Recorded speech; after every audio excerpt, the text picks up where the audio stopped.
Welcome back to Factory Sealed. It is April 1st, 2016. My name is Daniel Curtis. Joining me today, Miss Jess Clarkson. Hello. Hi, Jess. How are you? I'm spiffing. Poutine. What? Oh, God. Obviously, I'm not Dan. No, and clearly my Canadian accent is just like as good as Dan's American accent. I mean, the way I was talking is exactly how Dan sounds. No, that's true, actually. It was a dead ringer. I bet you we could have gone the whole show and nobody would have known. Uh-huh. It's just a little April Fool's joke for you. So funny. So hilarious. Hi, Tom. I love it. Hey, Eric. How are you? I'm okay. The bigger question at hand is, how are you? Well, I've been gone for so long. I made it back. Eventually. Did you forget what it was like to be in Grey England? I did. I get that feeling where as soon as you're back home, you get this kind of post-holiday blue I hate effect. that. I had that too, and I didn't really go anywhere. Just went to work. It's like, oh, back to work. Yeah. I don't know. It was it's mainly the jet lag that has made me think I really wish I was back in America. So at least I'd be on the right time. And because it's America. And because it's America and we had such a good time. It was up there with one of my best holidays, I think. Really? Yeah, because we just did so much. We flew into Vegas. We met up with you guys. Yeah. Down to the Grand Canyon state of Arizona. Yeah. Via the Grand Canyon. Yeah. Bunch of stuff in Phoenix, Arizona. And then you got to fully experience Phoenix rush hour traffic at 5:30 in the morning. Yeah, that was a highlight. The gridlock of Phoenix. We had ambitions of climbing a mountain for sunrise and spent the morning in traffic drinking the wrong coffee that we ordered. No, it was just you got the wrong I'm trying coffee. to pull other people into my misery. Like, I was up, I was tired, and I couldn't even enjoy my coffee. Because Actually, I did feel bad. Shut up, phone. Bloody cell phones. It's my sister. What does she want? Go away. Don't try to record a podcast? Talk to mom. Call mom. Call dad. Call dad and call me later. Send me a text message. What is it, 2002? I didn't know these things can still take phone calls. Oh, this is just a texting device. Get a data plan. I got a data plan. Call me on Skype. God damn it. What the hell were we talking about? Oh, climbing a mountain at sunrise. Climbing Camelback Mountain. Well, we made it to Papago Park with the Smiling Rocks. Mm-hmm. You did. And I did feel bad because you were the driver, so I felt like you should have at least a coffee that you liked. Yeah. And you didn't, so and traffic was too thick to get off, and by the time I realized it, we were too far gone. Because I'll do that. I'll order a coffee, and then I'll let it sit in my car for 5-10 minutes to get down to drinking temperature. Yeah. That's how they get you. I realized it. And it was a simple coffee. It was coffee with cream. And the lady responded, okay, black coffee with cream, and then put the sticker on it that said coffee with cream. And guess what they forgot? The cream. I suppose it would have been worse if they would have forgotten the coffee and just gave me a cup of cream. Yeah, exactly. But I don't know how you could get it wrong when you've marked it on the cup. Give that lady $15 an hour. I want $15 an hour to stand at this window. I'm going to hand hot beverages out a window. Oh, you're a physical therapy assistant and you make that much? Well, I want just as much. Let's not get into politics. Bloody Starbucks. Damn it. You guys have so many Starbucks over there. I couldn't get a coffee anywhere else. Yeah. There's a corner down by where my wife works. There are grocery stores on opposite corners. Each one of them has a Starbucks in it. And then in front of one of the grocery stores is a standalone Starbucks. So you can stand outside and see 3 Starbucks. Oh my God. Yeah. That's crazy. Yeah. I mean, there are definitely plenty of them here, but there's also a ton of other chains that compete. And then there's your independents as well. But, no, I don't know. When we, we then drove from Arizona to California. That was cool. Not before we went to Sedona, though. Not before we went to Sedona. And Kat thoroughly fell in love with Sedona. I loved Sedona as well. I actually loved Jerome. Yeah, Jerome's pretty sweet. That was cool. That reminded me of Europe. Like, there was something about Jerome that I really liked. A little copper mining town on the side of a mountain overlooking the painted desert. Exactly. Yeah, it was beautiful. And she loved Sedona. And she bought various Phoenix scented candles that we have burning in our house. I think the best part about the road trips where you got to experience true American road rage. Oh, I experienced it as a driver as well. Well, let's be honest. You probably were the result or the cause of that road rage. Okay, maybe, but I was pretty pissed off by it because I was basically I was doing the speed limit, which nobody does in America. Oh, nobody. Like, I don't know why you guys have speed limits, and Highway Patrol must have a field day out there. Because I was doing the speed limit coming down the mountain because I drove to Yosemite, and we were driving back from Yosemite through to Modesto, eventually to San Francisco. And this guy was right up my ass the whole time going down the mountain. And Kat is freaking out because there's like the edge of the cliff there. So So we took it easy. Like, I've never driven on the right before. You have completely different kind of rules on the road. It's not entirely different. We got used to it pretty quickly, but it was still a bit. We don't have mountains or steep inclines like that. And this guy was just right up my ass. He'd obviously driven up to Yosemite a ton of times. Was very confident. And eventually, when he finally saw a stretch of road, he decided to make his move along with a couple of other guys behind him. But he made the first move, and he proceeded to do something that I have never seen before. And this does not happen in the UK. He, first of all, put his passenger's window down. The passenger was leaning out of the window physically, like half the body out of the window, middle finger up, horn blazing like 10, 20 times. It was a huge fuck you. Like, it was the biggest fuck you I could have got. It was, and I was so annoyed that I gave him the finger, and then I sort of thought, maybe I shouldn't have done that. I forgot about the whole gun thing. Yeah. Well, you're in California at that point, so you're probably a little safer. Yeah, I was like, this would be fine at home, but I don't want to piss anyone off here because I don't know these people. And if you're prepared to do that to me, he could have been a bit of a loose cannon, but... Oh, yeah.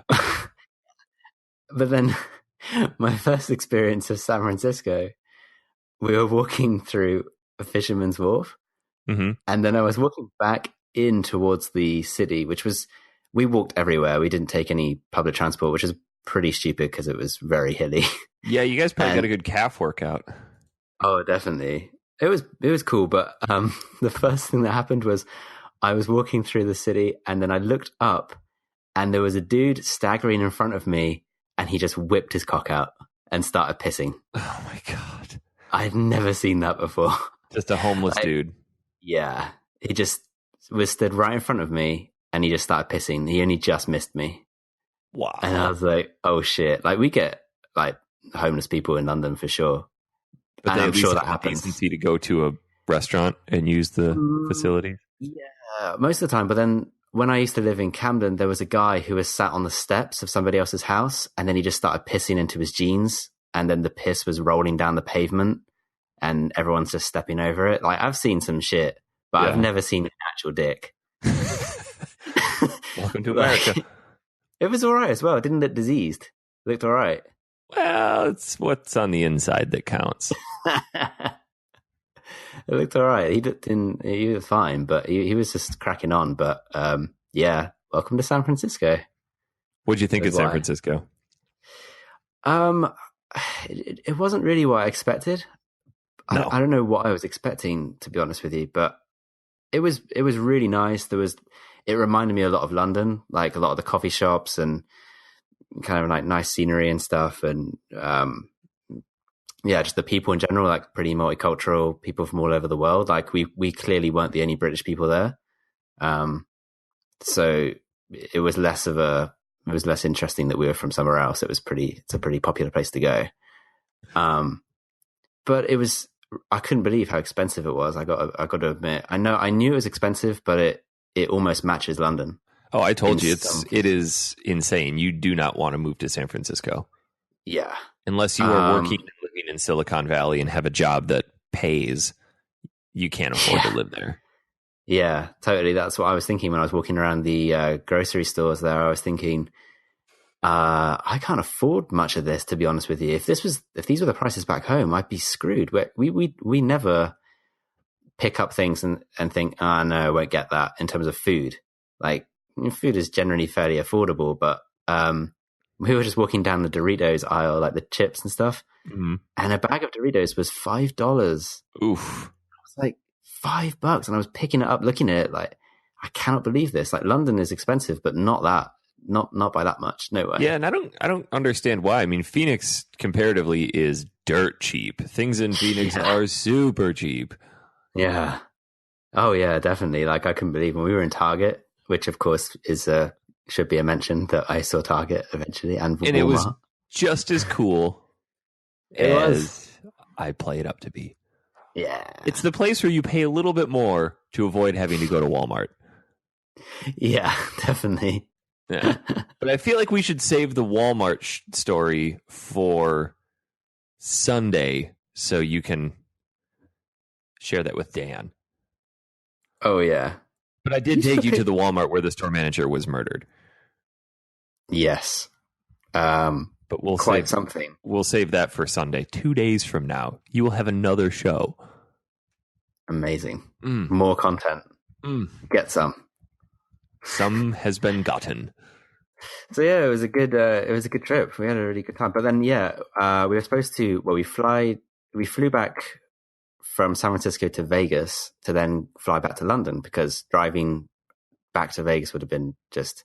By that time, we'd done 1,000 miles of driving in 4 days, and we couldn't wait to get rid of the car, to be honest with you. Yeah, I can imagine. I mean, Kat seems super stressed about the concept of having to drive. Oh, Jesus Christ, yeah. I mean, to be fair, like, there were some times when it was a bit hairy, doing some serious lane switching. Like, we don't have as many lanes over here as like you guys. 30 seconds after you guys picked up the car and had to avoid a bus. Oh, yeah. Or when Kat was pulling out of the car park, and there's this dude. Oh, God, I thought for sure you guys were going to get broadsided. Yeah, I know. We had a few. Yeah, we got into a few tiffs, let's say, when we were driving. It was gonna happen. Did you keep track of how many middle fingers you received? That was the only one I got. Really? Well, no, we got the middle finger in Sedona. Oh, but that was because I was driving. Yeah, basically, but yeah. And I needed to turn left, so I forced my way in, and then this guy decides to pass us on a one-lane road on the shoulder using the bike lane. Yeah. Oh, yeah, the bike lane. We had some problems in driving around in Fresno. By the way, Fresno, not a nice place. No, sir. Sorry if anyone's listening and they're from Fresno. I'm sure I maybe just missed something because I wasn't there for very long. Fresno's but driving very nice. through the town in the dead of night, pulling up to a gas station to try and find out where we were, I did not want to hang out there. I was trying pretty hard to find a motel as quickly as possible. Yeah. But it was an experience, man. Like the kind of freedom of hiring a car in another country and going all these places and pulling up and taking photos. It's really cool. It was a great time. But unfortunately our flight was delayed by a day coming back from Vegas. But from what you told me, it seems like that delay was more than worth it. Like it was, because we didn't have to like part with any of our own money. Like Virgin put us up in the Venetian for a night. Did they put everyone on that flight up in the Venetian? Yeah, everybody had a suite.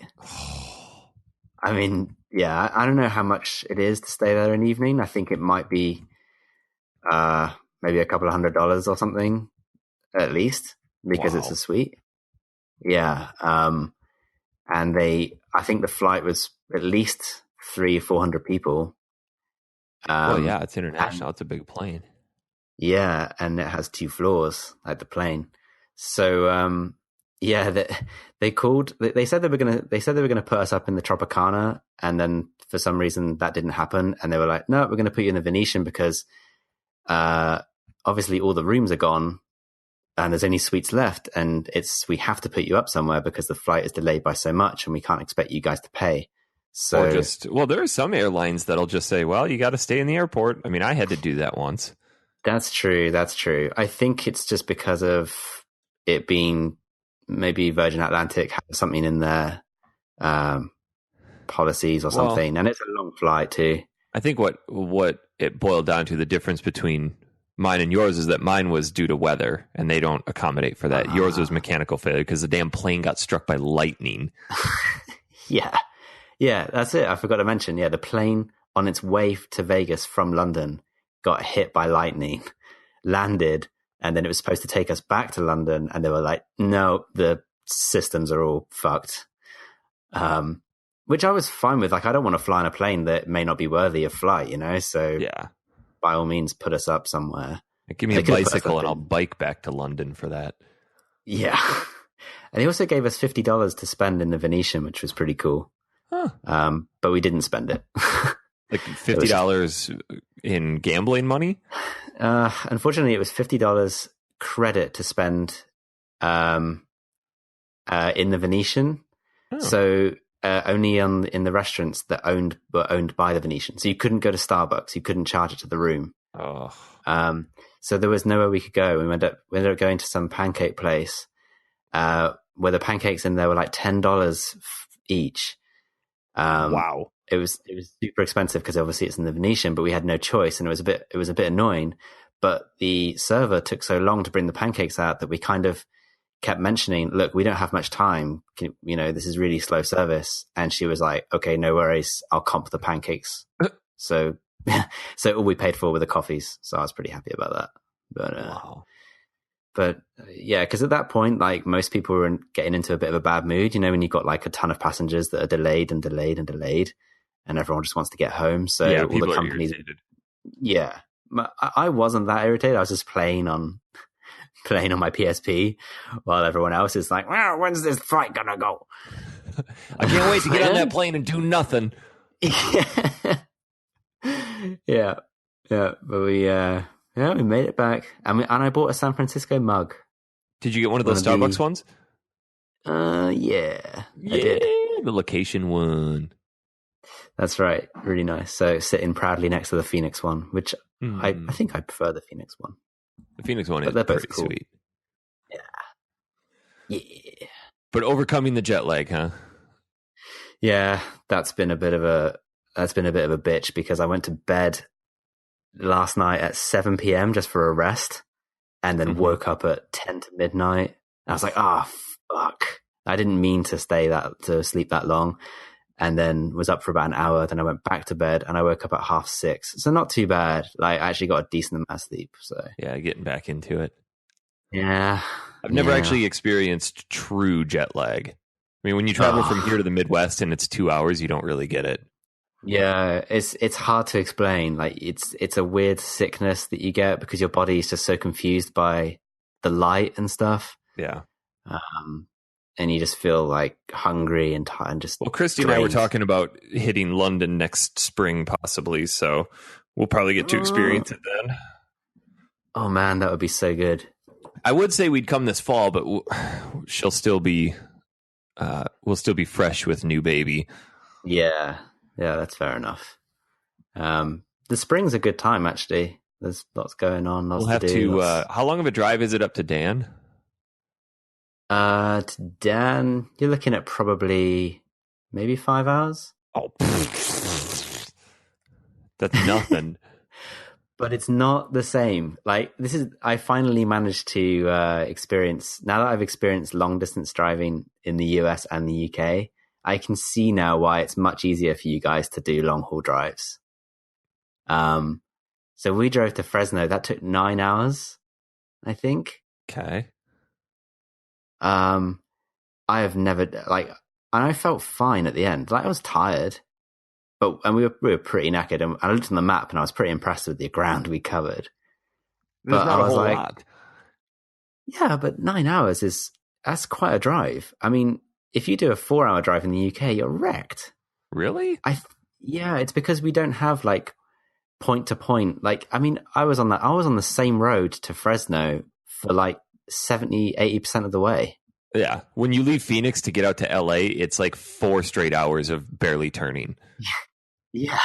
So then you just kind of switch off and like just sit in a lane and just keep your speed up. Count and the middle that's fingers fine. that go by. Yeah. But in the UK, you're constantly making an action. Like, you're changing lanes, you're exiting to go onto another road and another road. Like, if you look at the map of the UK, like the road map, it's so different to the States. Well, I'm looking at it right now. Couldn't I just hop on the old M1 and just follow that straight up to Durham? Yeah, totally. Like, we have freeways, like motorways, we call them, and that will take you the majority of the way. But This looks like it would drop me about 2 miles from Old Pity Me. Yeah, I mean, yeah, the route to Dan, I don't know. It might be better. You might just be able to sit on one road you might get lucky. But yeah, I would recommend either driving or taking the train up to Dan. Yeah, Well, we'll have to do something. Yeah. Or you could drive. You can drive stick, can't you? Hell yeah, I can drive stick. Yeah. I'm not a commie. I was loving the automatic. That's great. Oh man, you guys. We love to make things easy. I get it. Like, I think the main reason behind inventing the automatic transmission was so that we could more easily eat while we drive. But it also means you have more idiots on the road. True. How hard is the driver's test over there? Because I've heard that some driver's tests in the US, you just drive around a parking lot for 20 minutes. No, I haven't seen that. I mean, when I taught driver's ed, I gave all of my students a very rigorous mock test, and I'd say a good 60% of them failed. Oh, okay.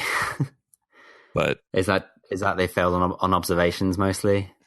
Yeah, I mean, the technicalities of things, like not checking blind spots and hitting things. Not flipping the bird back when you need to. That's rule number 1. Somebody flips you off, you return the middle finger, and just to be safe, just give everyone the middle finger, because soon they're going to give it to you anyway. So you may as well be preemptive in your strikes. Oh, and I forgot that we went to Alcatraz. Yes. How was it? Dude, oh man, if I could recommend one thing to do in San Francisco, it would be to take a boat across to Alcatraz. For the night tour or just in general? We did the night tour, and I thought it made things, like, I thought it amplified the experience more so, because it makes it feel even more creepy than it already is. It's so weird, like, just strolling around this prison. And the audio tour is really good. Like, you got these guys telling you where to walk, and like some of the actual inmates recordings and stuff, and the older Warrens and the prison guards giving speeches on like their experiences. And you can like walk into the cells, and you can walk into solitary confinement, but you can't actually close the door. Oh, that would be crazy. But yeah, and then they got like the hospital and stuff, which is weird, like a really like a metal operating table in the middle of the room, like it's sketchy. It looks like something out of Resident Evil. Yeah, I highly recommend it. It's really cool. And the park rangers give you loads of stories and stuff, and take you around the island. And yeah, what a place. How long were you on the island? I'd say a good 2 to 3 hours. Oh, geez. You can take the boat back whenever you want. You're not really timed as long as you get the last boat back. Huh. What if you don't get the last boat? You're stuck there for the night? Yeah, one of the cells, I guess, which Good. I made a little joke like, hey, cat, it's the same size as our flat. These guys had a great. These guys are fantastic. They didn't have to pay for this? We pay $2,000 a month. Yeah. I also show you like through some of the stories of people who'd tried to escape Alcatraz and stuff, which is really cool. Yeah. That you can see where they've been digging away at the behind the sink and shit. Huh. Yeah. That's cool, man. I got some good photos. I'll have to share them. Yeah, absolutely. Yeah. So that was Tom in America Land. Tom in America Land. Soon to be Tom living in America Land. Mm-hmm. Oh, yeah. I reckon so. So we're here today to talk to you about a game we haven't talked to you about since the middle of December. It's been that long. Yeah, it's been some time. But to be fair, this is a really, really long part of the game. Yeah, I was surprised how they'd broken it down. I thought it would be the same length as book 2. But it's just exploded, yeah. Clearly, we're talking about the last story of PoPoLoCrois, story 3. I think so. Yes, that's because there's 3 stories. I guess thinking about it right now, I can understand why it's so long, because the PSP version is the Japanese PoPoLoCrois 1 and 2 bridged with a brand new story. So, story 1 is PoPoLoCrois 1. Story 3 is PoPoLoCrois 2. So if you were to pull this out and have it be its own little standalone RPG, I guess I could understand why it's so long. Yeah, that makes sense. I actually completely forgot about the way that this version was pieced together with the PS1 originals, but yeah, that totally makes sense. I think I started the first part of this story not long after we finished our last show. I believe I did the same too. Yeah, so, and then I picked it up again. The next time I picked it up was on my flight to Vegas. Oh, that's a long gap. Yeah, so I really wasn't sure what I was even doing, but I wasn't too far away from the beginning. And then I obviously finished it on the way back, but I was kind of delirious with tiredness, and I could barely remember what I was even doing. But I'm glad I actually finished the game when I was settled and back home, because, you know, as we'll talk about, the ending was worth being wide awake for. Oh, absolutely. I did the same thing. I was playing this last weekend when I was down in Tucson, and I did all of the final bosses in one shot, and then decided to suspend the game because I wanted to actually comprehend this story, because I was basically falling asleep in the chair just attacking. It was, we'll get to that, but man, talk about a grind. Oh, geez. And it wasn't bad. It was just a grind. I mean, there are some long final bosses, but this takes the cake. Mm-hmm. We left off. Yeah. Actually, before we get to that, a game came out. Well, you and I were in Vegas that I stopped and picked up. Oh, yeah. PoPoLoCrois. Yeah. Well, a Return to PoPoLoCrois, A Story of Seasons. Mm-hmm. For the 3DS. Yeah. It is a conjoining of the PoPoLoCrois games with Story of Seasons, which, if you don't know what Story of Seasons is, it is the new Harvest Moon. Apparently, it's made by the people who did Harvest Moon. So it's basically, this PoPoLoCrois game is a Harvest Moon game. I haven't had a whole lot of time to put into it, but what I do have some initial thoughts on it. It's super cool being back in PoPoLoCrois in a 3D realm. They kept a lot of the music the same. They revamped the town a little bit. Some of the outlying areas have changed. Like Tanakin Village is gone, but you can still get out to Fairy Lake and Gilda's house and things like that. The voice acting is great. The story is pretty good. However, the one place that PoPoLoCrois on the PSP really shined that they really dropped the ball on, and this is in the combat. It's super dumbed down. You can change the difficulty level at any time. It's still kind of grid-based. You go into combat, and this time it's actually random encounters where instead of staying on the world map, it flips into a new map. And you still have your grids, but each person has a radius around them that, as long as they're close to the enemy, regardless of which way they're facing, they'll still attack them if that enemy's within their radius.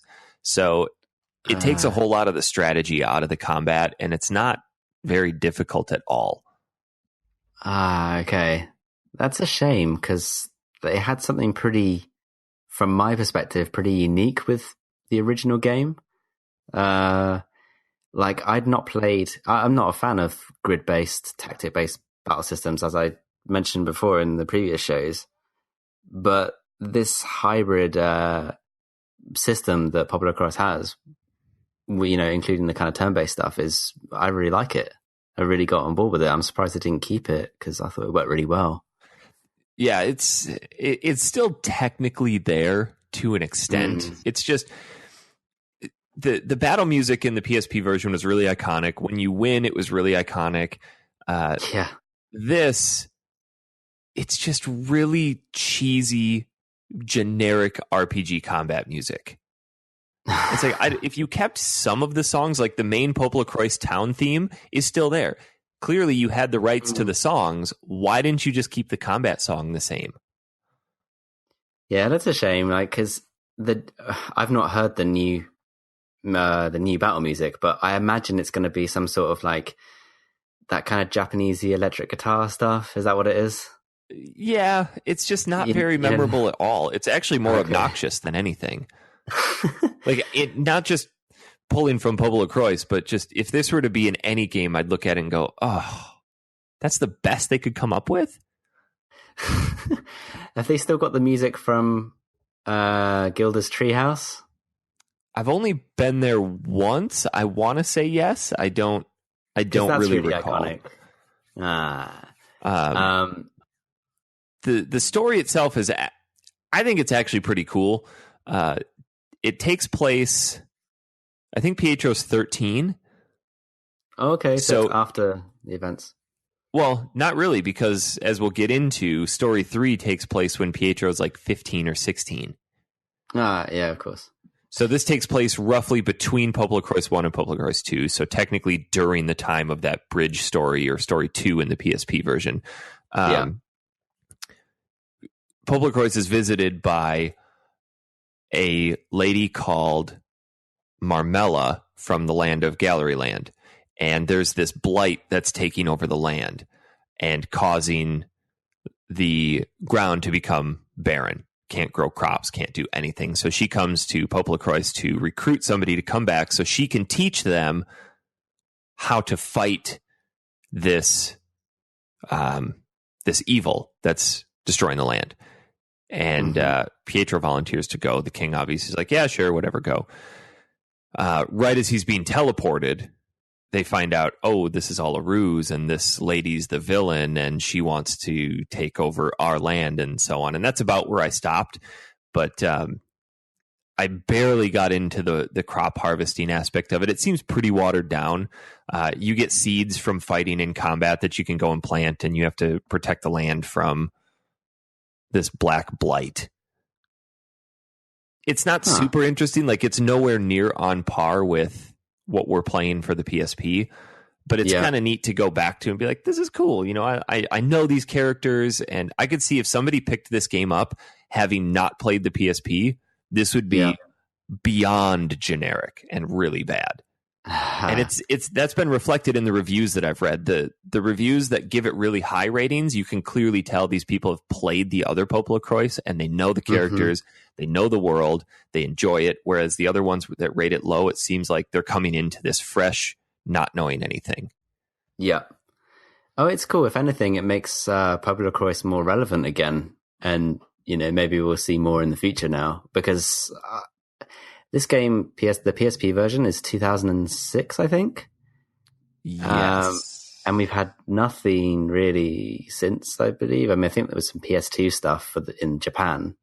Well, it's a pretty big series in Japan. It's novels and TV shows and. Mm-hmm. Well, I'd like to know if they have an English dub of the TV shows. Yeah, I'd be interested in watching that, especially if it used the same voice actors as in the games cutscenes. Well, just the characters alone. I mean, this series has some of the most memorable RPG characters I've come across in quite a few years. Yeah, Gammy Gammy Devil is one. Oh man. I wonder if his music is the same in the new game, because I hope so. You can recruit Narcia, White Knight, and Gammy Gammy for this one. Huh. So that's pretty cool. There's a part that I'm looking forward to where you get shrunk down to a microscopic size, kind of like in Legend of Zelda Minish Cap, and you're exploring the land as if you're an ant. Yeah. So I'll still play it. It's just something that I have on my nightstand and I play for 20, 30 minutes before bed. Yeah. It's not something I'm going to just dump time into. What's that? Can you rotate the camera on the new one? I don't believe so. So they've kept it that fixed isometric perspective? Yes. Oh, okay. That's fair enough. So, back to the actual game we're playing. PoPoLoCrois Story 3. From what I recall, at the end of Story 2, we had saved the king, transformed him back using the light of the dragon sword. Mm-hmm. And then there's a cutscene at the end of that story that starts talking about the Serpent Queen and how she never should have trusted somebody, and then commands her lackeys to go start stealing the stone tablets on Katriko and get the one from the dragons and the one from the men and the one from the fairies. And she ends it by saying, I'm going to get revenge on he who made me like this. So it leaves this big looming question of, first of all, who is this Serpent Queen? And second of all, who made her like this and why does she want to get revenge? So that's the overall art of Story 3. Yep, which I think is just titled Goddess Maira. Goddess Maira. So we learn that's the Serpent Queen's name. Yes. The cutscene at the beginning of Story 3 actually just is a huge plot dump. Like massive amounts of like, here you go. This is all the information you need for the next 20 hours of gameplay. Yeah. How long would you say that this story was? I reckon probably 10 to 12 hours. I would say if you didn't do any of the extra side stuff, probably 10 to 15. Yeah. Which is crazy. When I think about how I think I finished book 2 clocking up about 15 hours, and then I finished the whole game close to 30, 27 maybe or something. I was at 37, but I left my PSP on, not in suspend mode for like 8 hours one day. I was playing it a little bit before I had to head out to a meeting and just set it down and forgot to put it on suspend. Yeah. I was convinced when I'd got to a certain point when you're able to fast travel in the game, I was convinced that I was right near the end. No. I really was. Yeah. Like it felt like the end was very near. I was surprised how much there was left to go.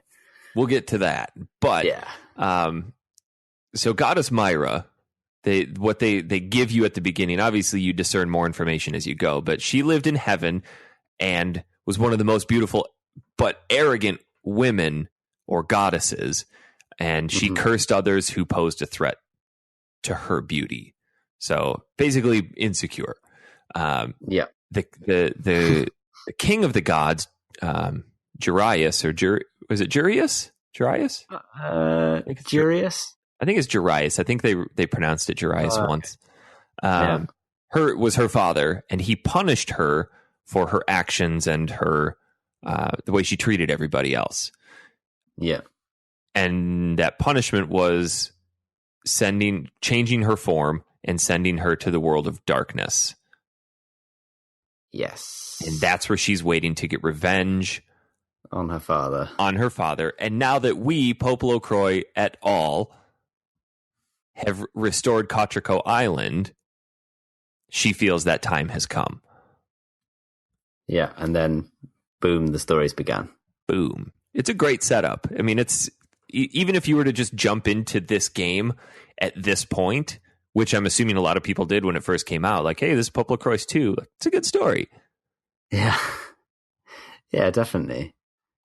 It always hooks me every time a cutscene appears in this game. They're not hugely frequent, but when they come along, they dump a lot of useful plot and they set everything up for the coming scenes. It's really cool. I like the way they do cutscenes in this game.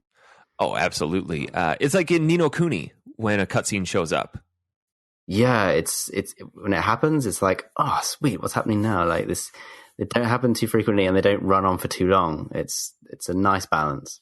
Fortunately, the difference between this and Ni no Kuni is that they actually spread them out, whereas Ni no Kuni's like, all right, we're going to do all of our cutscenes in the first 4 hours of the game. Yeah. And then hour 5+, you'll occasionally get voice acting. It's such a shame. Yeah. Yeah. So then you fade into you're in the king's chamber, like council room, right? Yes. And they're talking about this accident that happened in Pesela, where apparently a dragon lives, and a bunch of workers got trapped because there was this explosion, and nobody really knew what caused it or why it was there. They just took off because they knew there was a dragon down there. But somebody needed to go and investigate it. So who do you think raised his hand? Pietro. Like, I'll go. Hey, guys, me. Ultimate goal of this mission is to discover the true nature of the dragon. Is it good or is it evil? And I like how in this story they start to include Elena, his little sister, a little bit more. Yeah. You can tell that she really admires Pietro and is like, hey, I want to go with, let me go with you on an adventure. And of course she's still little and he says no, but that does a good job of setting up something that's going to happen later. Yeah, definitely. It was good to include her. I think she had to be included in some way, especially as they fast forward a couple of years. Yes. I can't remember. Does Don and Glon come with you again? I believe they come with you on this first time. Oh yeah, and maybe they do their typical running away thing. I can't remember. This part of the book. Yeah. In this story, they do a lot of concurrent storytelling. So they reveal stuff that's happening. So you know what's going to happen to Pietro. You know why things are happening to Pietro before they're revealed to him. And they introduce, I think these are two new characters, Boxy and Zool. Yeah. And they're in a bar talking about getting Pietro to kill the dragon and how because that dragon has kind of delayed their plan of getting these tablets. Yep. And Zool is the ultimate mastermind, and Boxy is just kind of this. Is he a robot? I don't think he's a robot, but he's just he's a pleaser. He's a brown noser. He wants people to like him, so he's just willing to do whatever. Yeah. So he's a bit of a shapeshifter as well. Yes, that's true. Okay, and Zool basically says, "Hey, you need to get in there." So he breaks into the mine and steals the miner's clothes from. It looked like Naguru from book 1 or story 1. You remember that miner that you saved in God of Mines? Oh God, yeah, that was really early. Yeah, it looks like Naguru. I didn't notice that. But then we're reintroduced to one of the characters that has been missing. White Knight. He wasn't in story 2 at all, was he? No, because we were wondering during that when we were talking about it. We were wondering when White Knight was going to come back because he was such a good character in the first book, not just as a character himself, but he was good in battles as well. Yes. So he kind of has shown up to these mines on his own accord. Like, I'm going to figure this out. What's going on? And then he starts trying to dig in and gets himself stuck in the rocks. Yeah. And then that's when Don and Glon disappear. Well, we haven't gotten there quite yet. This is kind of during a little, it's not a cutscene, but it's just a storyline movement. And then it cuts back to Pietro, where we're moving through town. And I don't know if you noticed this, maybe I'm interpreting this wrong, but the town or the shop in PoPoLoCrois town is transforming.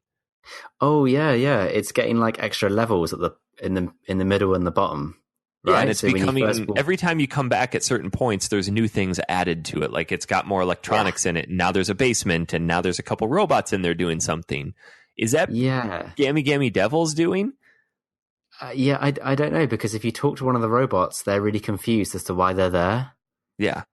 You get some really interesting dialogue from some of the characters if you take the time to talk to everybody. You can get some funny bits.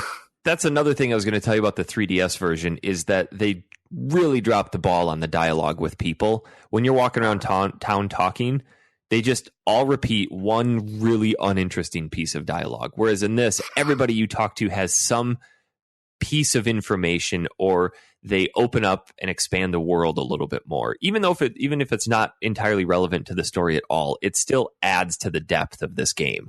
And that was super disappointing too, to find out like, oh, I'm not going to talk to anybody now. That's a shame. That's probably something you found as well with Pokemon Red, is that the townspeople are kind of generic. They just say, one line that's really great. Thanks for that. Yeah. Appreciate it. So we head out of town to go to Pacella, and you get to town, and this whole situation just freaked everybody out. They're all worried about this dragon coming out. Did you come across the dog in town that said neigh like a horse? I think I did, yeah. What the hell was that all about? Did you just walk up to this dog and talk to him? It's like, neigh. Yeah. Okay. So weird. There's some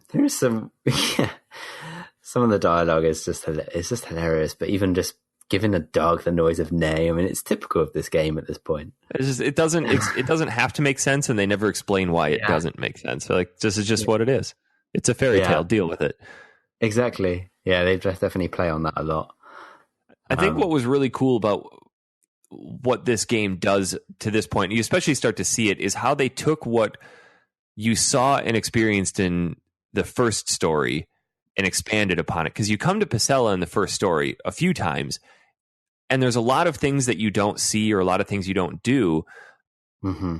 But they took those same areas and boom, they exploded them and expanded it. Like you get to Pacella now, and where there used to just be a small alcove against a cliff with maybe some toolboxes and some other stuff, now that's become a full construction site, building a railroad to Roma. Mm-hmm. Yeah. If you go to, did you go and see Poshtov at all at that point? I didn't. What did he have to say? So he didn't have, I can't remember what he was saying, but he's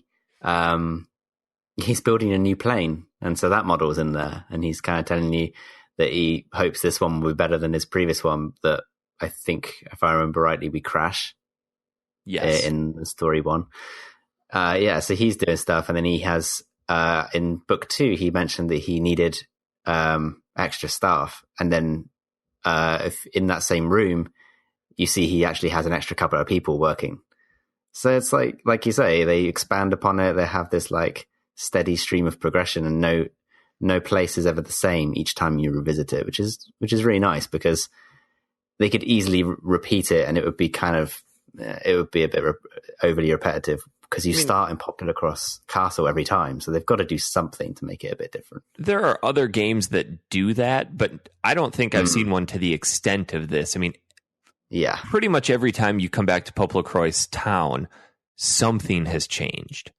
Yeah. All the other towns, things have changed. Whereas in a lot of other RPGs, you go back to the town and it's still the same people doing the same thing. Maybe a new vendor has shown up or has got some new stock, but like the city here is fundamentally changed. And what's awesome is you start talking to the people about it, and they say, Pacella has become stagnant.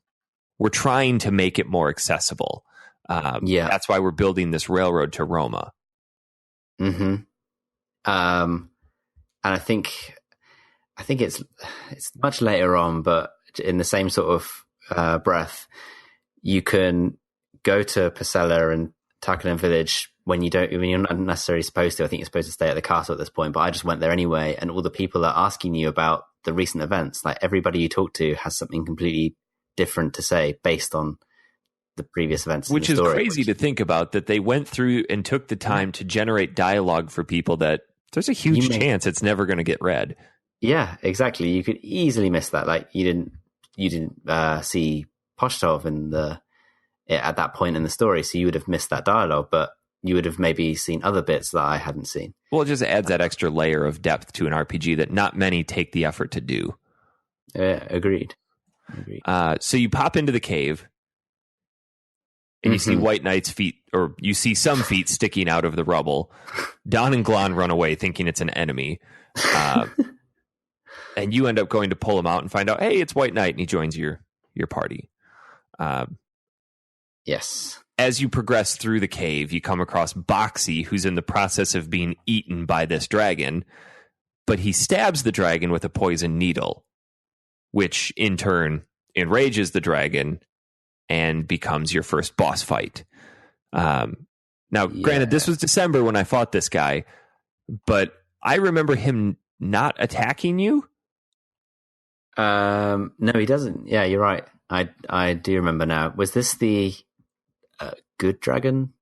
Yes. So he doesn't attack you, and I'm like, great, this boss is going to be easy, and I just slice him and dice him up. Yeah. But then a cutscene pops up, and after you kill this dragon, Pietro's sword starts to glow and breaks. Mm-hmm. And the dragon dies. And as a result, you find out while it was incubating some eggs, White Knight takes the eggs. You see the spirit of the dragon leaving the body, and you discover this is the Earth Dragon that you've just killed. And this Earth Dragon was responsible for taking care of the Earth. And now that he is dead, the land is destined to fall into ruin. Yeah, and Pietro is instantly riddled with guilt. Because he thought he was doing something good. Yeah. So I can't remember who it is that tells him that he needs to go and request forgiveness from the Great Dragon for doing such a thing. I think that was Gilda, wasn't it? Oh, yeah, okay. Yeah, you go to see her in the... Well, do you go back to the treehouse? Yeah, I guess you do. Because you have to leave the eggs at Gilda's house. Yeah, that's right. And she's like, well, the only thing you can do is ask for forgiveness, and you better hope he gives it to you. And this is the point in the game where my least favorite character, NPCs included, is introduced. Who's that? Gabbo. Oh, Gabbo. He's one of the dragons. Yeah. He's the first one that hatches, and he's instantly bonding with White Knight. And Gabbo is the most worthless character. Now, granted, I believe you can level him up and get a bunch of cool summons and things for him, but man, he's crap. I leveled him up to about 25, and he doesn't learn anything. I think you have to actually do some sort of side quest with him, perhaps. But yeah, when you get the ability to fast travel, you can go and do some side quests for Gabbo.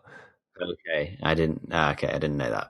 I just know he's this playable character in your party when you're in battles, and he can move around the board as normal. He has one attack, which usually takes away one hit point. And that is it. He has no spells. He's basically a damage sponge. Yeah, that's all he is. Yeah, but he's good for one hit, and then he dies. Yeah, it's just obnoxious. He's got no health. I would never when I was forced to use him, which I think it's a few times. Yeah, you are forced. As soon as he died, I'm like, all right, well, you're going to stay dead. I'm not going to waste items trying to revive you. I would sometimes use him to heal others with items. Mm-hmm. Like just hang him at the back as far away from everybody else as possible, so he can't get in your way. But yeah, even if you focus him, he's like, 'cause I thought, maybe if you focus this guy and attack, he's like super strong or something. But no, not a chance. So he hatches and bonds with White Knight. And then where do you have to go after that? So you have to climb atop a flying rock. Oh, the Land of Dragons. That's where you go. Yeah, you have to get to the Land of Dragons. So you climb atop this giant rock named Uranos. Yes. Doesn't this rock just come out of the field by Gilda's house?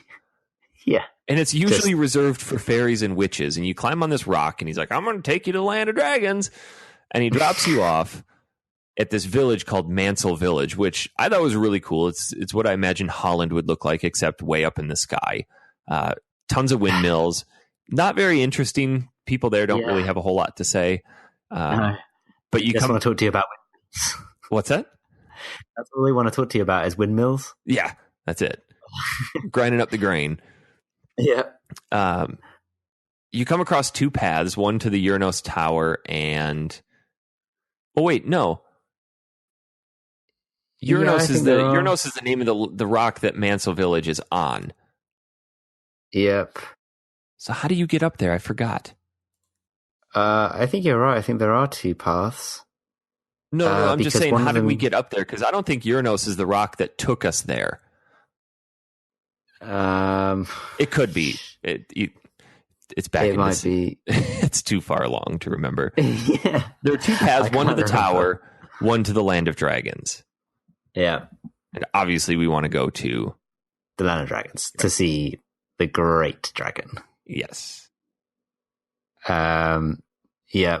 I think that's just a typical dungeon. When you go in there, you just get to a point, and then Boxy is there in the middle. Mm-hmm. It's a dark cave with just a spotlight in the middle, and he has the great dragon. I think he has him like secured up in the middle of the room. Like he can't move. Yes. Well, is it a great dragon? It's a dragon. No, it is the great dragon. No, I don't think it is. I think it's just a basic dragon. Oh. It's just your vanilla dragon. That, because Boxy has him chained, and the dragon doesn't know what's going on. Because Pietro is going to ask this dragon, where can I find the great one? Yeah, and okay. The great dragon will punish Pietro if he goes looking for him. And this is where it's revealed that Boxy tricked Pietro into killing the first dragon because they needed somebody to lead them to the great dragon, but they didn't want to be ultimately responsible for the death of the dragon. So all he was going to do is have Pietro kill him and then follow Pietro to the great dragon so that they themselves could kill the great dragon and get that first stone tablet. Yep. But you have to end up fighting Boxy, and he ends up running away at the end of the battle. Boxy sucks.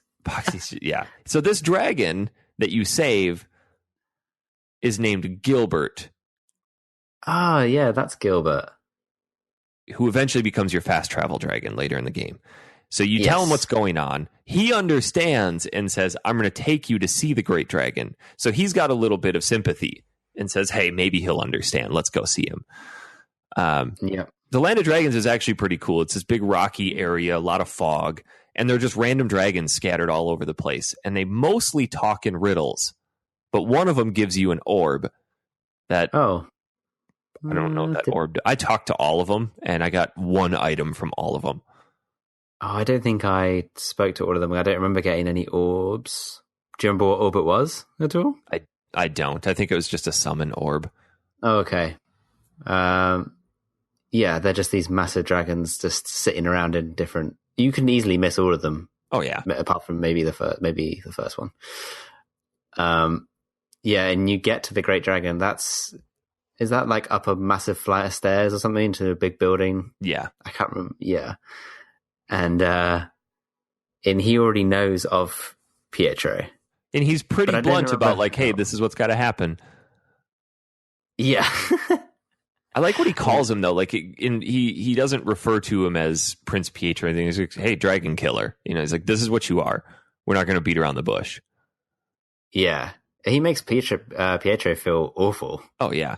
And he really wants, Pietro really wants forgiveness, but it's kind of understandable that he's done a terrible thing.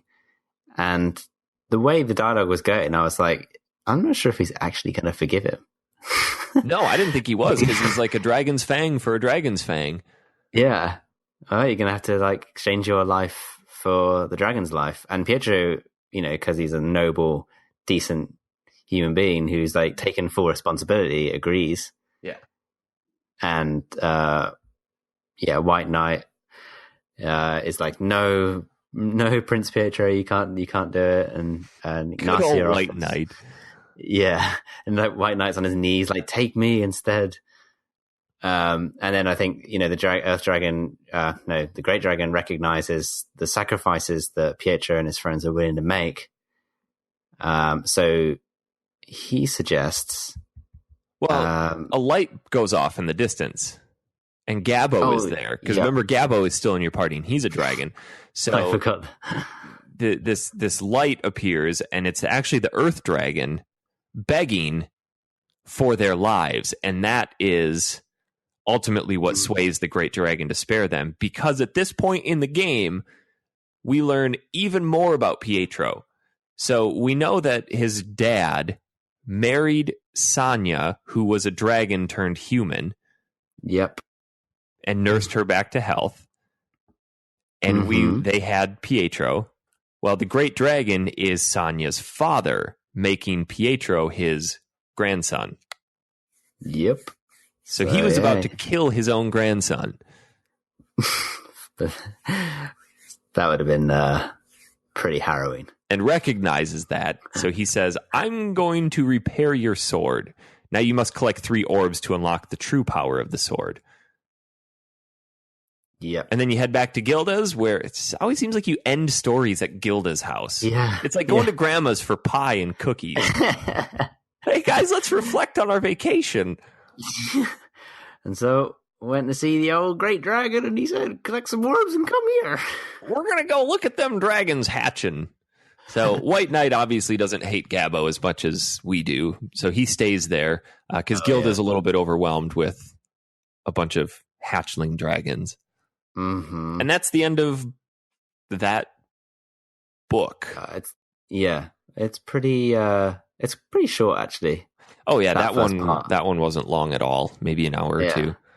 But it's book 2 and 3 that really are the meat of this story.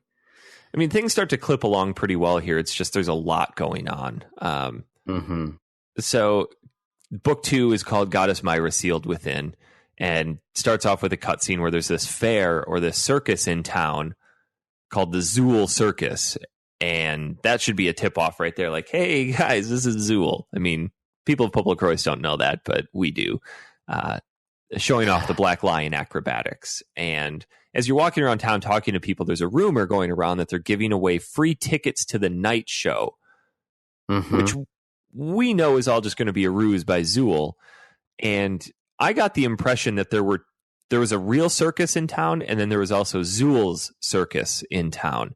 Because if you talked to some of the circus performers that were standing around in the streets, they had no idea what you were talking about for a night show, and they're acting really weird about it.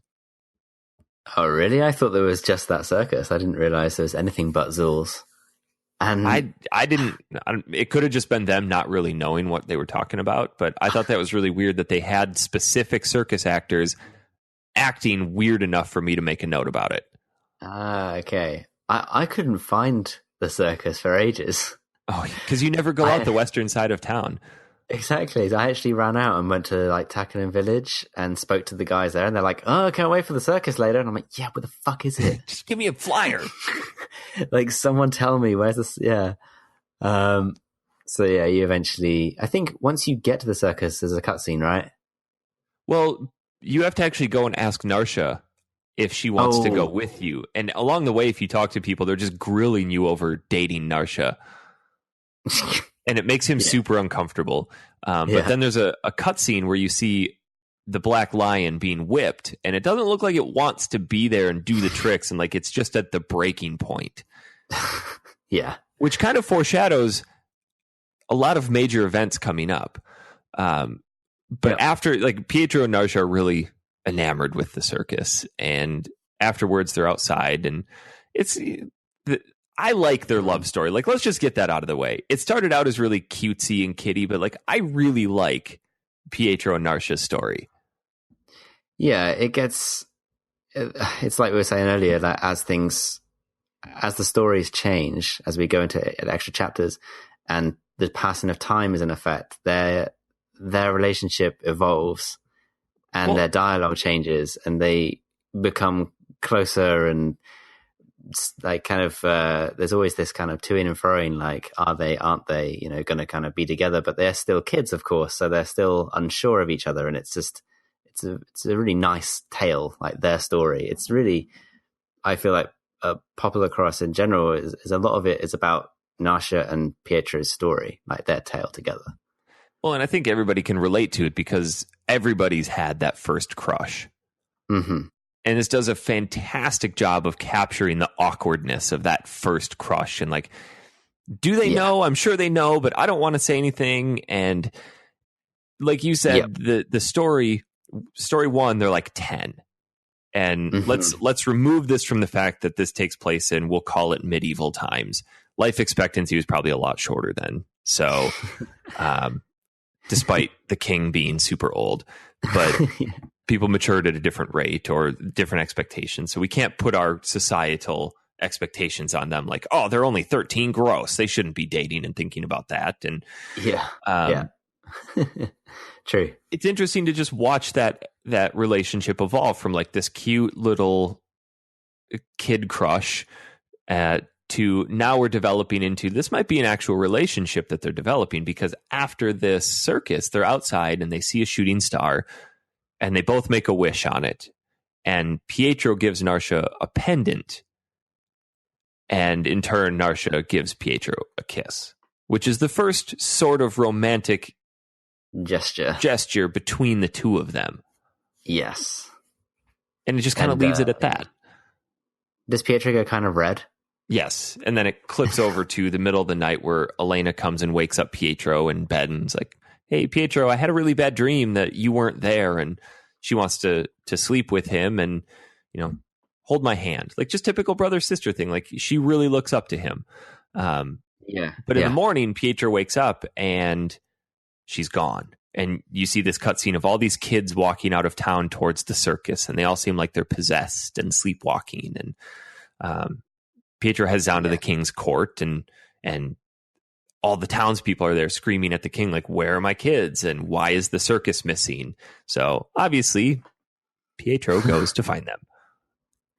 Why didn't Pietro get mesmerized? He's not a kid. Yeah, true. He's like 12 or 13 at this point. No, he's 15 at this point. Because when you pull White Knight out of the rubble, he makes a comment about how it's been 5 years since he last saw you. Oh, yeah. And the first game, he was 10. Yeah. So Pietro's 15 now. So definitely not a kid. Big boy. Big boy. Yeah, so where do you head? You go and see Gilda? Well, Gilda and Narcia show up as you're heading out of town, telling you, hey, we found Elena's bear. Yes. And that kind of kicks Pietro off like, hey, I need to figure this out. And I have a note here. This is the first time in the game I actually turned the encounters off by using Pietro's Guardian spell.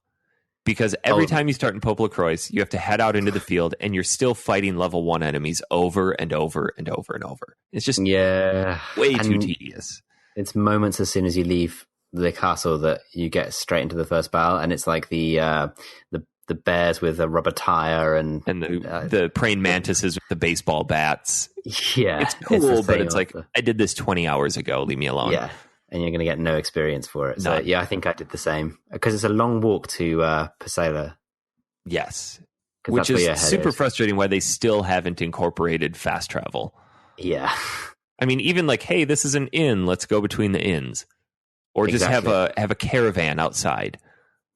But you get to Pesela and discover all the kids there are missing, and in return, all the ships have been destroyed as well. Yes. So there's no way in or out of Pesela except for on foot. But there's also rumors that the Princess of Roma, which they're building that railroad to, has been kidnapped. And the only way to get there, because there's that cave in, they can't continue building, is this street called Bayshore Street. Yep. I had a super hard time finding that. I can't remember how I found that. I was just walking around. and finally stumbled upon this area. I'm like, oh, I haven't been here before. And you walk through the gate. Yep. And there's a guide there. Like, everyone's like, it's super dangerous. You have to hire a guide. And this is where you meet the second to last character that joins your party, Kimindoji, right? Or did we? No, we had him before. No, we had him before. Okay. So this is where you pick him up again. Yes. And I was so happy that he was back because he's awesome. I love Kimindoji. Yeah. Super powerful if you use him right. So he leads you to Roma City through like this swampy area. So Narcia has to turn into Kai. But when you make it to Roma City, Kimindoji starts acting really nervous, but they don't ever expand upon that. I can't remember if he does or not. Like he's really paranoid, really nervous, makes a few quips about what's going on and just kind of shuts up. Yeah, because he's normally very cool, calm, and collected, isn't he? Mm-hmm. So it was really out of character for him. Yeah. But this is where we learn that the princess has been stolen by the Steel Devil, which can only be one person. I mean, let's be honest. Yeah, I was just waiting for... Because nobody actually says Gammy Gammy Devil. No. They're all just like pretending like, who is he? Who's the Steel Devil? The world's only been terrorized by him twice before. I mean, it can't be the same one. Yeah. But King Waltz asks you to save his daughter, whose name is Jilva. And obviously, you offer to rescue her. Which I think is really weird. I mean, this is kind of where I have a little bit of an issue with some of these stories. It's like, okay, this is the king of a country. He's clearly got an army at his disposal, and he needs a 15-year-old boy to rescue his daughter. How the hell does he defend his castle? Like, give swords to the daycare center? Yeah, I know. How does he? If your daughter has been kidnapped, I mean, that's army shit right there. I mean, could you imagine if the daughter of the president of the United States was kidnapped? Yeah, you wouldn't send.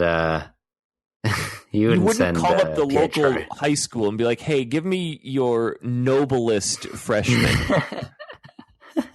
I have a mission for him." Yes, have him report to the White House. Have him bring a pencil and paper. Yes. I just thought that was interesting. It's like, come on. Yeah, classic. Pietro is really relied upon by a lot of people. I mean, like, this world would fall apart without Pietro. Yeah. I mean, he saved his mum, and then the king was like, all right, to prove yourself, you're going to have to do this other thing for me. It's like, I just saved mum, dad, you dick. Can't you just give me a pass? God, dad. Yeah, exactly. So we head to PoPoLoCrois village, I think. Yeah, which I found pretty hard to find to begin with. I can't remember why though, but it just sometimes paths to towns are like just really hidden, like they're just slightly off the screen without a signpost. And the world map, as we said before, makes no sense. Like you may as well have just not included it. Oh yeah, totally. It's so difficult to navigate yourself. It's the same with. Maybe it is this town I'm thinking of, or is it the mountaintop later on? Somewhere else. Where's the town where it's very music orientated? What's that one called? Was that PoPoLoCrois Village? That was Roma. Oh, that was Roma. Yeah, that has a path that takes you to the village. That's the one. Mm-hmm. I just couldn't find it for ages. But yeah. Anyway, you head there to get to Steel City, if I'm remembering and right. This is where the game actually takes its first turn towards difficult. Or this book. Yeah.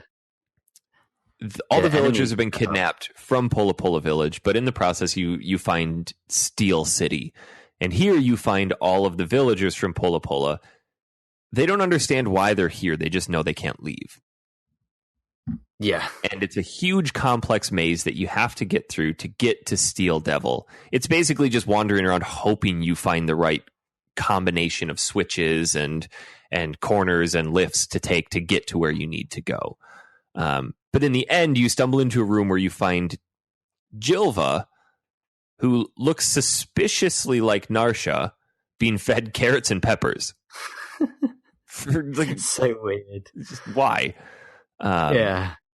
But as soon as you God. meet her, it kicks into a boss called the Three Robots, which I remember lamenting to you about how difficult they were.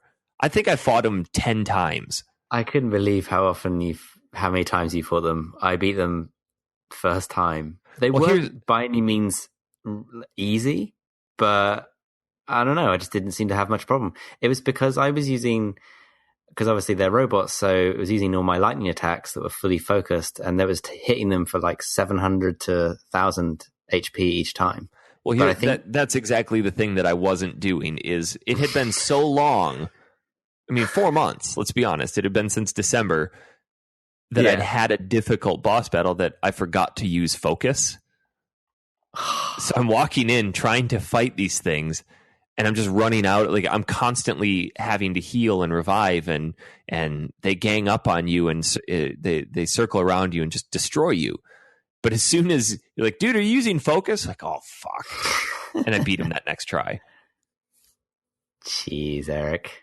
But you come across, after you beat him, you come across this museum, which is just hilarious. It's typical Gammy stuff. Oh, it's brilliant. Yeah, there's just terrible inventions.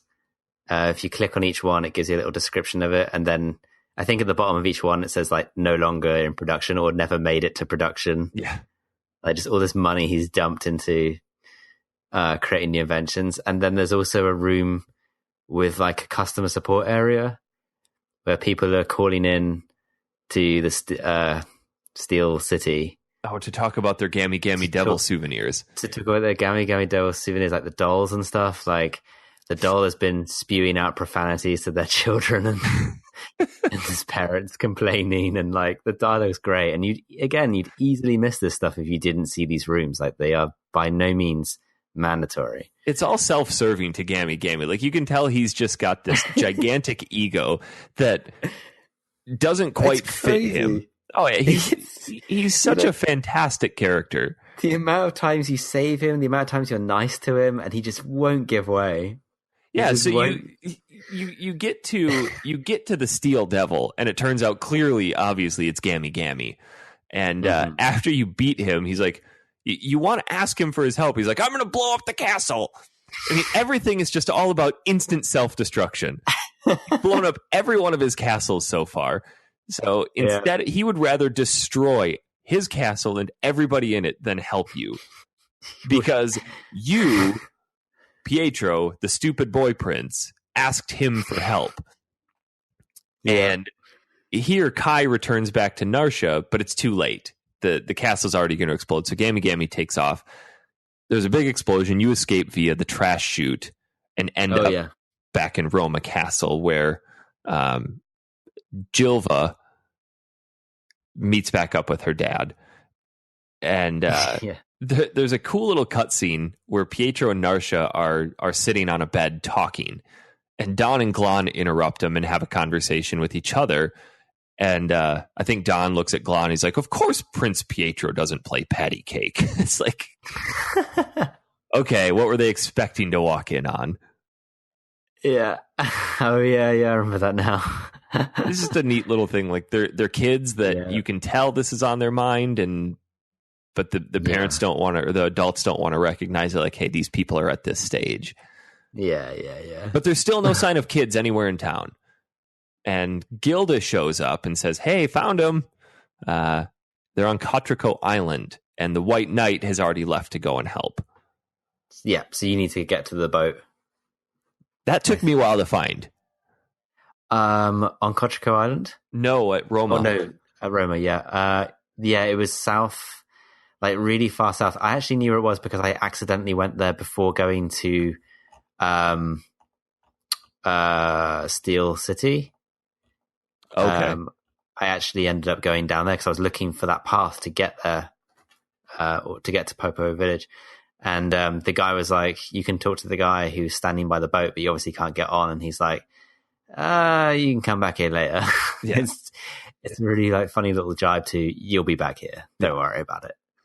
That took me, so it didn't take me very long to find. But Narcia changes back into Kai. Well, she's about to, and this is where I discovered that I can't stand Jilva, because Narcia and Pietro have this awkward relationship, and it's always kind of fun to watch it play out. But Jilva just decides to interject herself into it, and as Jilva's getting ready to turn, she knocks Pietro out, or like kicks him in the head before he has a chance to turn around while she changes. I really like Jilva. I think she brings this whole extra kind of angle to, because otherwise Narcia and Pietro would just be left alone to continue to evolve their relationship. They needed something that just kind of jostled it a little bit and got in the way and was a bit of humor. And there was definitely times when Jilva is a bit irritating. But yeah, I just found those little scenes pretty funny because they keep getting embarrassed and stuff. And Jilva clearly has the hots for Pietro. Oh, absolutely. It's incredibly obvious and in your face. And so she's the one who's like, kind of like the bad girl that Pietro is having to try and ignore.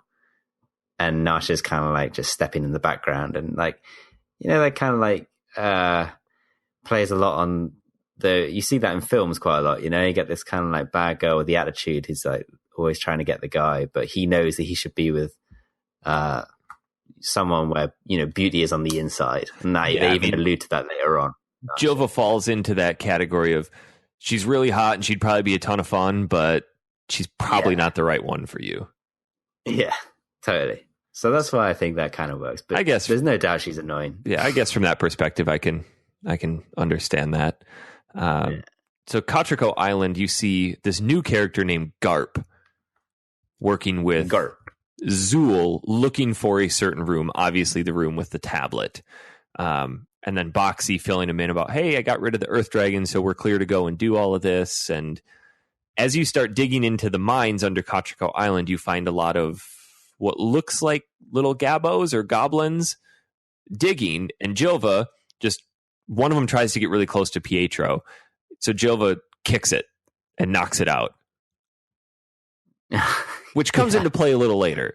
Yes, of course, yeah. But you come across the black tiger from the circus stuck in a cage, and you end up fighting Zool, who was the one that was whipping the black dragon at the circus, right? Yeah. And he reveals that he kidnapped all the kids and turned them into goblins and used them to find the stone tablets. And here he transforms into a monster, and you have another boss battle, which this one wasn't too memorable. A lot of the boss battles really aren't, except for the end of the game. That's true, actually. A lot of them are pretty straightforward. They're just like they're just a bit longer, just more HP. Yes, not as difficult though. Not as difficult. But this is where Pietro gets that first dragon orb, and the dragon sword becomes strengthened. Now, I think it was the last show you were telling me that if you use the dragon sword, it continually levels up and is essentially supposed to be the best sword in the game. Yes. How did you find it? I never used it. I used it once because it was at one point it was the best weapon, but the weapon I ended up using at the end of the game was the shop that keeps evolving in PoPoLoCrois town. Yeah. I bought the sword in that store, which I think might be the best. It was like 8,900 coin. It was stupid expensive. Yeah. But like 460 attack or something. Yeah. Yeah.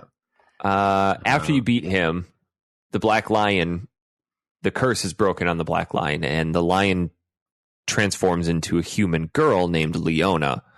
And you discover White Knight was also in that cage as a goblin. So obviously his efforts to save the children were unsuccessful.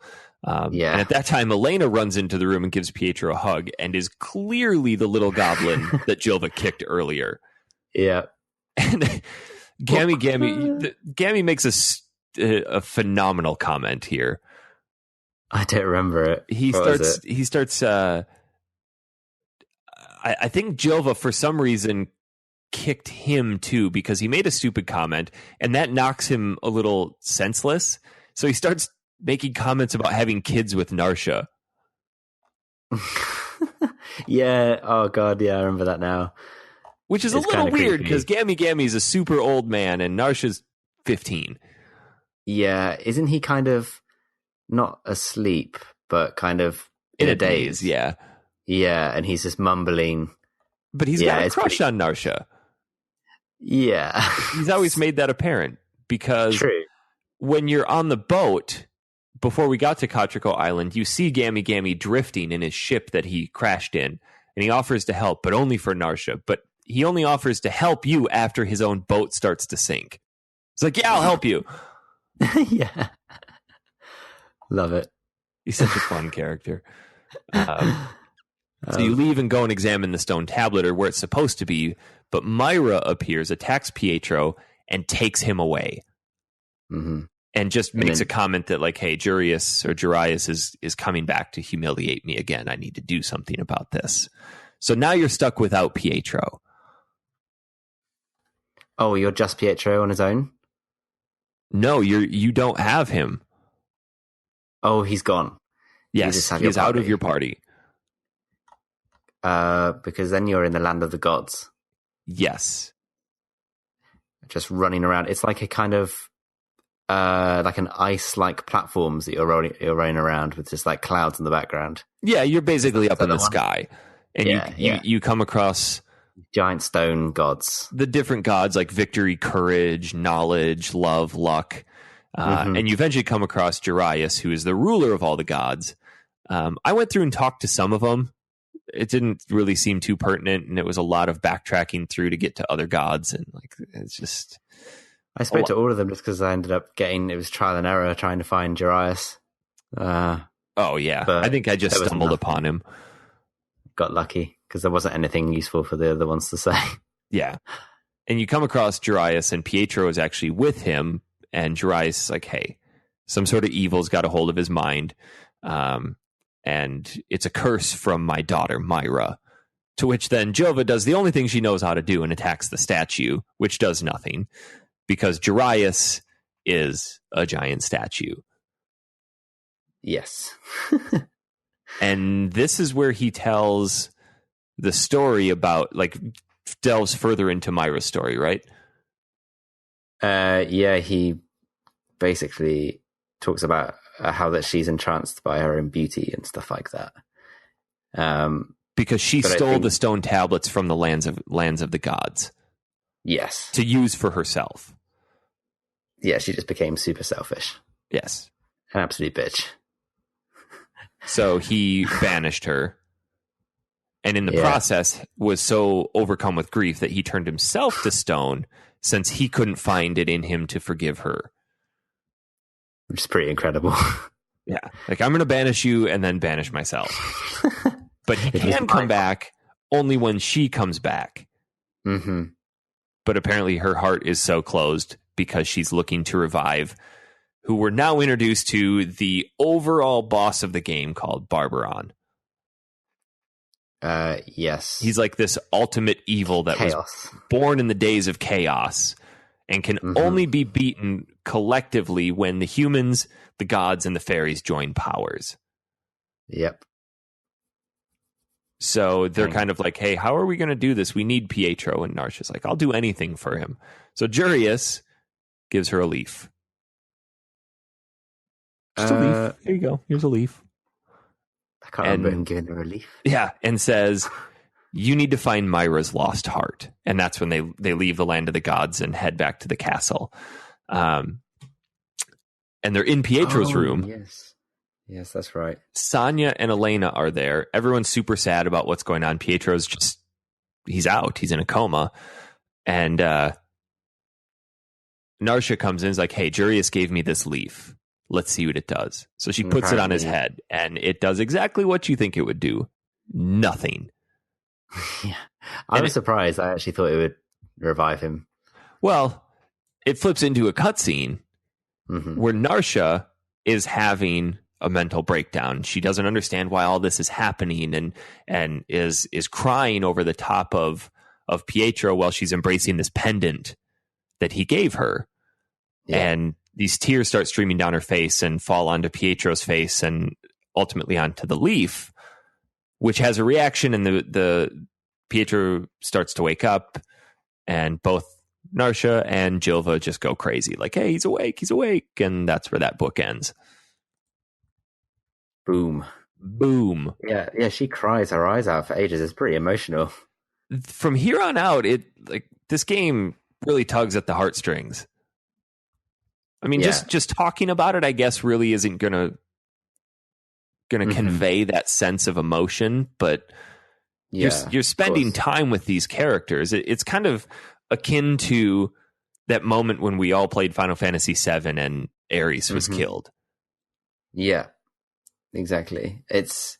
By this time, by the end of that section, I think you've probably crested around 20 hours. So it's a long time to be with these characters. Well, to get to this big moment. You're seeing this expansion of this relationship, whereas other games, they introduce you as like, hey, these two are a love interest. This one, they started out as nothing, and they're just slowly, you're working through this story along with their relationship. And now it's kind of hitting this peak of like, okay, she has feelings for him, like true, honest to God feelings. Yeah, exactly. So book 3, cool. Goddess Maira, Fairy Lake. Yes. Pietro is back. He's awake. He's good. And I think he comes down to you're back in the castle and the king is there, right? Yes. Chatting away. Just chatting, just living it up, being a king. As usual. And he thinks that you and what's her name, Jilva, will make a good couple. He clearly knows that Pietro's got feelings for Narcia, and he's like, hey, I think you and Jilva would make a nice couple. Yeah. It's such a little a dad thing to do. Oh, it's a total dad move. Yeah. Like, hey, I know this is going to make you uncomfortable, but I'm going to say it anyway. Yeah. Yeah, totally. I like that. And Pietro at this point wants to go see Narcia. So he wants to King Paolo's like, why don't you take Jilva on a tour of the city? So he takes Jilva, and Elena actually comes with. So for a while, Elena joins your party, which I thought was really cool, because now Pietro's like, hey, come on, we're going to do something safe. You can come with. Yeah. And as they go on this tour, it flips into the scene of the White Knight drinking in a bar with Leona. Yeah. And he's clearly smitten with her. But she's trying to get him to drink, and he doesn't drink, and he's acting all frazzled and embarrassed, and finally caves in and has a drink, and he gets super buzzed and passes out on the table. Mm-hmm. But when he comes to, there's some vagrants at a table next to him that start prodding him and calling him a loser and start focusing on Leona, and it's like, hey, come drink with us instead. And this guy goes to grab her and touches her bow, and she absolutely flips her shit. Yeah. And they head outside. Go ahead. Because she can massively outdrink White Knight. Oh. She could probably outdrink all those vagrants combined. Yeah, true. That's right. They go out, and then White Knight offers to put an apple on his head. Well, because the vagrants don't think that she could be that good with a bow. And she's like, well, let me show you. So the vagrant stands there with an apple, and he's like, I don't want to do this. And White Knight's like, I'll do it then. And she does this insane spin move and fires 10 arrows through the apple in like 2 seconds. Yeah. And everyone's like, oh, maybe we shouldn't mess with her. She's serious. Yeah. Yeah. But then back to Pietro and Jilva as they're heading out of town to go see Narcia. Narcia flies overhead and sees them. She's on her broom, and she gets super sad and jealous. Yeah. And this is where you're kind of introduced to that concept of jealousy and the love triangle. And like, does Pietro really like Jilva because his dad made this comment? And, Narcia's own insecurities are starting to show through. And nice bit of drama. Yeah, I guess. And Elena clearly likes Narcia better. And as they head out of town, Narcia up above reminds herself of things that Gilda has told her. Forest witches should never mix with humans. And at this point, this crotchety old lady shows up and says, hey, you need to go find the Great One who can change you into a human and convince her to make that change for you. But you need to go to the fairy castle because there's a queen there who works in transmogrification. And the only downside is the castle can only be entered by fairies. But because forest witches are kind of like fairies, maybe she'll let you in. Yeah. Which I like that. This little cutscene here sets up a lot of story for the rest of the game. And it's really interesting looking back on this now, how PoPoLoCrois did a phenomenal job of just little snippets of things here that seemed really inconsequential, but became massively important for the rest of the game. Yep. And this old lady says, hey, I'm just going to tag along as well because I want to see if this queen will turn me back into a young girl. Yeah, the creepy old lady. Because doesn't she first see Narcia at the docks in Pesela? Is that where she sees her? Like, she kind of walks out onto the pier where Pietro and her in the previous book were talking. Oh, yeah. And she kind of looks out into the horizon, and that's where the old lady kind of creeps up on her, like, hey, you want to be transformed, you want to be human, that way you can be with. And she says no at that point. Yeah. I forgot about that. Good memory. Yeah, still got it, sort of. It's still there. Just about. Yeah. So Narcia's gone. Yes. Disappeared. Gilda says she can find her. With her orb? No, with the magic well. Oh, the well, that's it. Thought it was an orb for a second. And when they look into it, what they see is a little disturbing with Narcia. Yes. Oh, she throws a gold key into the water. Yeah, which basically allows her to become human for a short period of time and be near water. So this is the only thing in existence that will allow her to touch water, and she gets rid of it. Yeah, and before it even cuts away, it looks like she's about to jump in. Yeah, she kind of pauses and looks back at the water, and everyone's afraid, like, is she going to jump in? And she stops to everybody's relief. Yes. But now you're kind of on this quest to go and find Narcia. Mm-hmm. So you head off to Pesela. Roma. Oh no, Pesela. Yeah, you have to go through Pesela to get to Roma. But yes. I forgot about when I got there, I'm like, okay. I headed to the boat thinking that I could go somewhere with that. And it took me on an accidental detour to Brionia. Did you head out there? No. Yeah, you can head back to Brionia from the first story. And it's just a huge tourist trap with a gigantic dolphin show.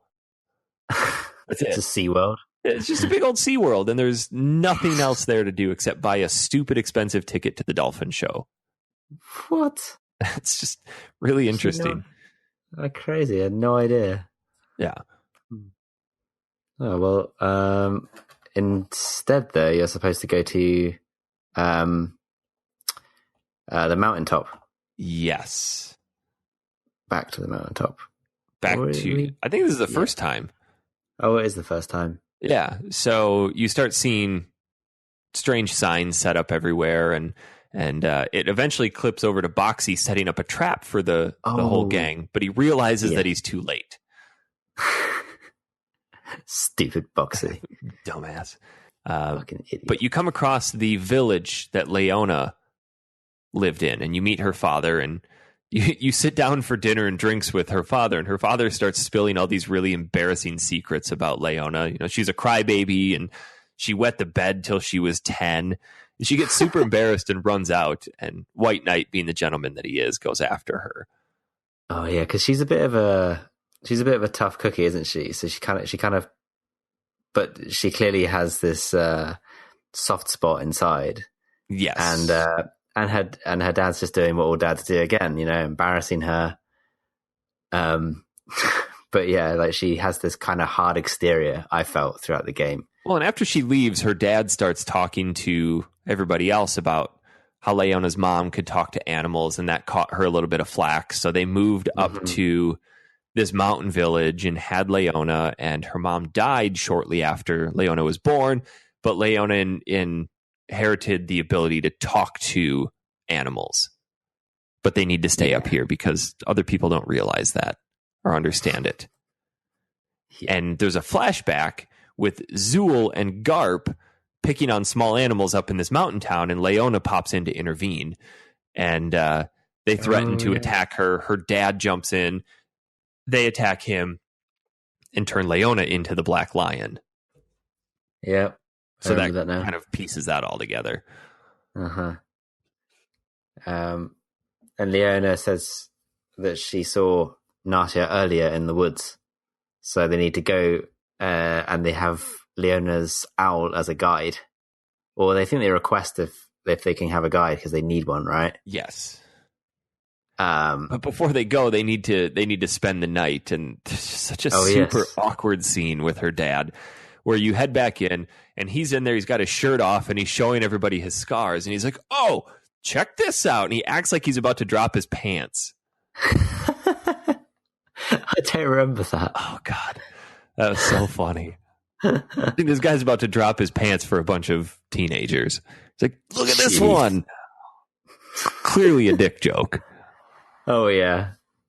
But before you head out in the morning, Leona gets her dad's bow. Like, hey, I know you. Is this where she spends like ages training? No. That's in the next book, which is. Oh, okay. I've got a comment about that, but we'll save that one. All right. My bad. So you make it into the fairy forest, and you meet this giant tree named Roshmov. Oh, yeah. The big old talking tree. It's kind of like the Deku tree from Ocarina of Time. Every RPG has a talking tree. But this tree can move. He saw Narcia go to the fairy castle, and he's like, hey, climb up on my branches. I'll take you there. But getting to the fairy forest was kind of a maze. And afterwards, I was looking through some of the items and where things are located, and I missed a ton of items in the fairy forest. Yeah, there's loads. There's some rooms with like 10 chests in there. And you can't go back. No. It wasn't a lot of important stuff, though.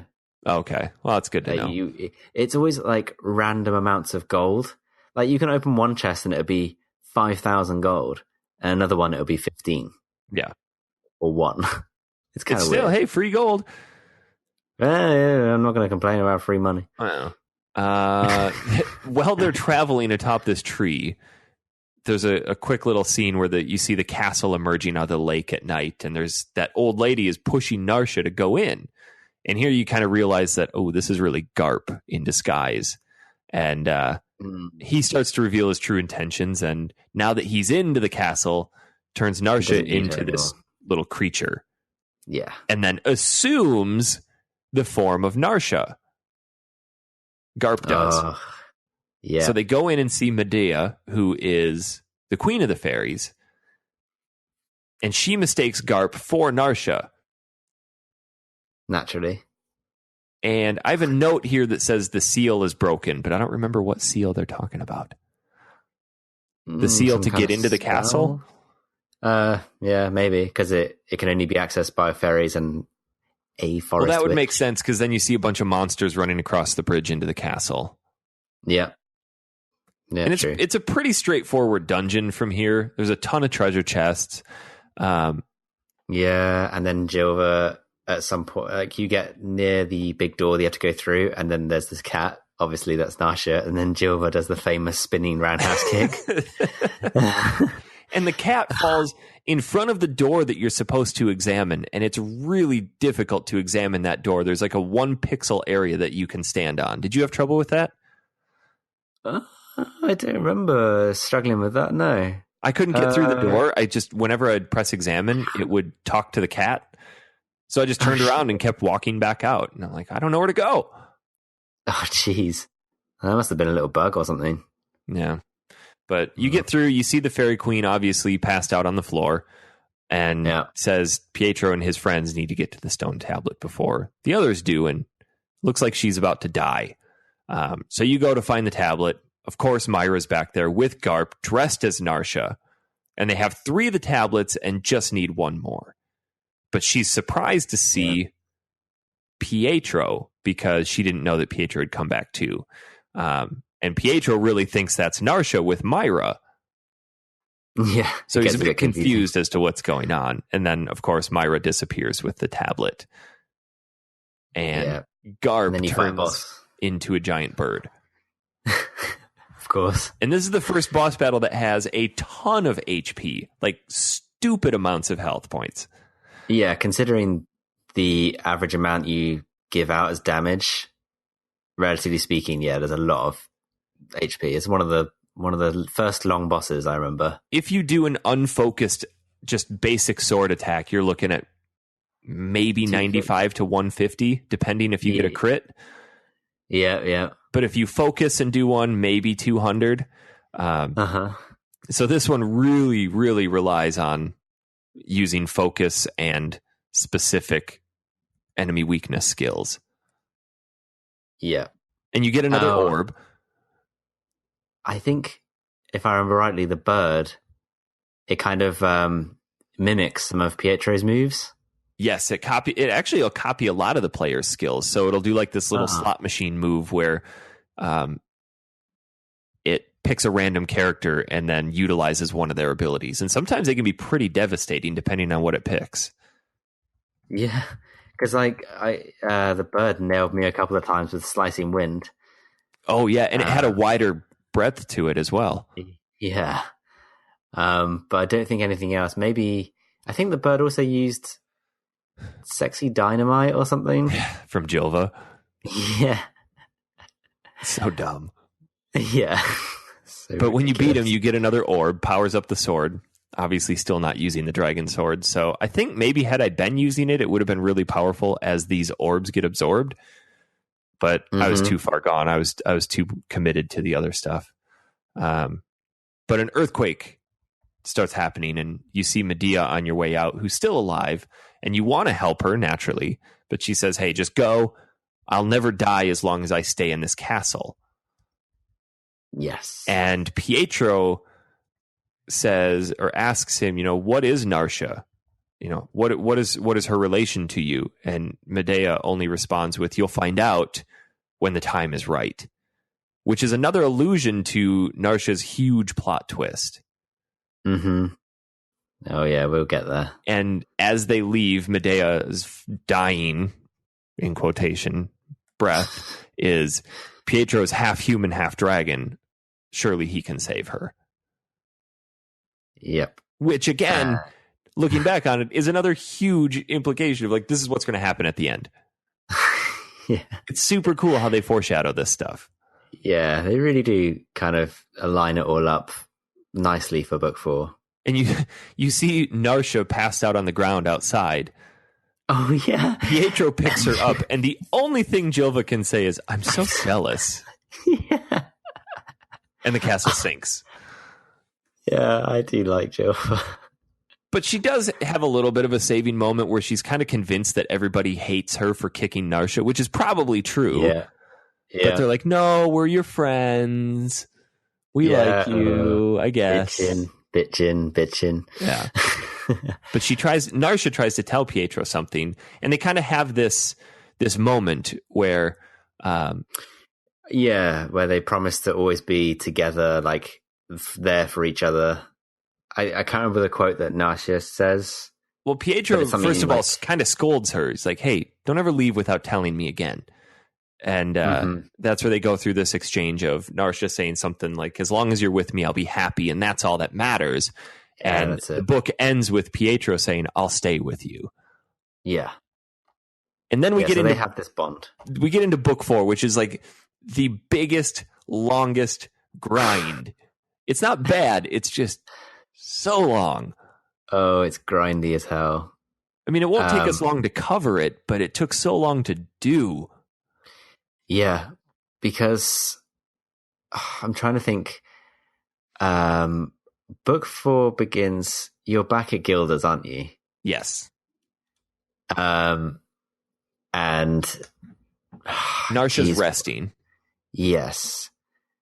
And they're trying to figure out what do we why do? Narcia even went to see the fairy queen. Yes. And why she threw the key into the sea at that time.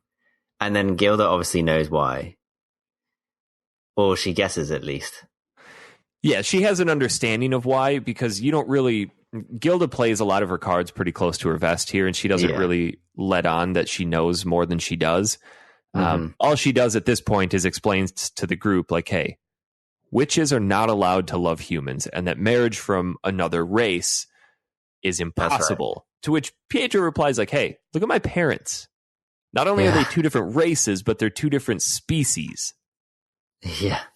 And go ahead. And Gilda says something that is like kind of restores her character a little bit, at least.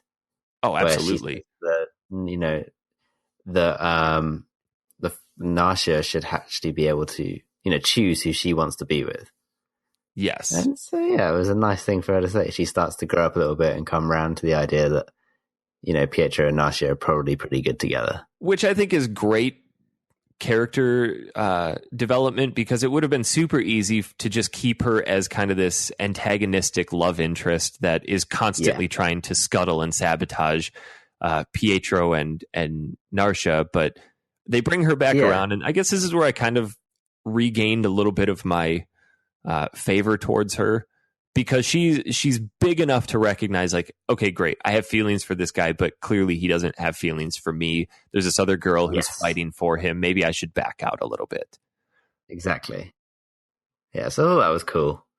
It's a little bit like Tifa and Ares with Cloud. Well, except that decision was made for them because Ares was murdered. Yeah. I mean, neither of them really got to the point where they had to take the high road and back out. That's true. But I think Cloud, I always thought deep down Cloud had more of a love interest with Ares and then just kind of settled for Tifa. I thought he was more in tune with Tifa because of the childhood thing. But Ares was the girl on the corner. The kind of... You sound like a hooker. I can't remember. The girl next door. The girl next door. There you go. Not the girl on the corner. So, yeah, but I digress. Gilda ends by saying that witches should not consort with humans in any way, and that Medea knows Narcia, but how? And we get a really important flashback, and like all those other plot points leading up to this kind of build up to this flashback, wouldn't you say? Yeah, absolutely. Because it focuses on Gilda. She's at the treehouse, and she heads down to the lake. Is it the Fountain of Gallop? Yes. Well, I don't think she goes down to the lake, doesn't she? This is where the weather is really bad inside, and she's staying inside, right? I'm not sure now. I can't remember. Does she just stay inside and then just... Well, she hears a noise and goes outside onto her front porch. Oh, like the little fairy things. Yeah, so she's like, are these fireflies? And then some small fairies just drop a baby off with her. Yeah. Oh, and that's, because then she names her Narcia because that means fairy from the Blue Lake. Correct. That's right. But she understands, like, hey, fairies don't usually get this big. Like, is she royalty? So she must be special. Yes. And the rest of this flashback kind of clips through different stages in Narcia's life. Like the next one, she's older. She gets teased for having grass grow on her head and stuff. Yes, but Gilda replies like, hey, that's just a sign of being a forest witch. Yeah. And she's always throughout growing up reminding Narcia that, her role as a forest witch. Correct. And there's one where she's talking about Pietro, and Gilda's like, hey, don't forget about the human rules. And she says, you will eventually have to give up Pietro and forget him. Yeah, and that's the last thing she says. It's really, it's pretty cold. I mean, I can see that from a from a guardian perspective, like, hey, there are rules that are in place. It's okay to dabble in this for now, but eventually you're going to need to, step back from it. It's innocent and okay now, but it could cause issues down the road. Yeah. Fair enough. Good parenting. Yeah. Leona, for some reason, jumps in like, hey, Maira's got these tablets. She's got the one from the gods, the one from the humans, the one from the fairies, and now she just needs to get the one from the dragons. So come on, guys, let's go. Back to the land of dragons. But on your way, as you leave, you start to lose your party members. Like Leona, her animal friends just peel off. Yeah. Yeah, her animal friends come and pull her away. And it's like, hey, your dad's done with this new bow. You need to come and get it. She's like, okay. Yeah, so she's gone. And then I think you're wandering through the forest, and then Jilva... Well, just as you're getting back to the castle. Which castle? Roma. PoPoLoCrois castle.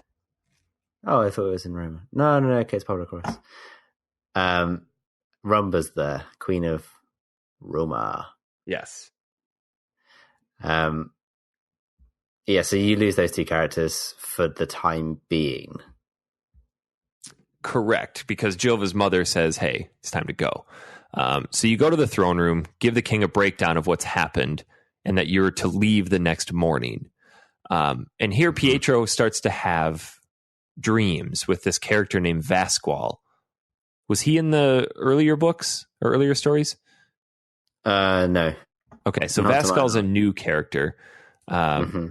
Basically, this dream is just really cryptic of Vasqual asking Pietro if he knows. It's like, knows what?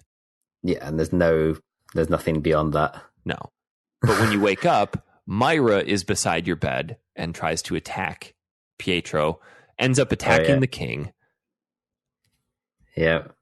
And reveals, and hey, she can... Go ahead. What does she reveal?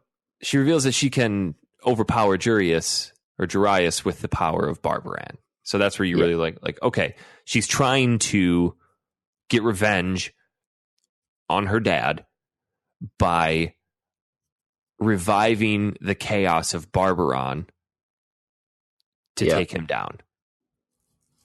Yep, exactly. And that's when Narcia shows up.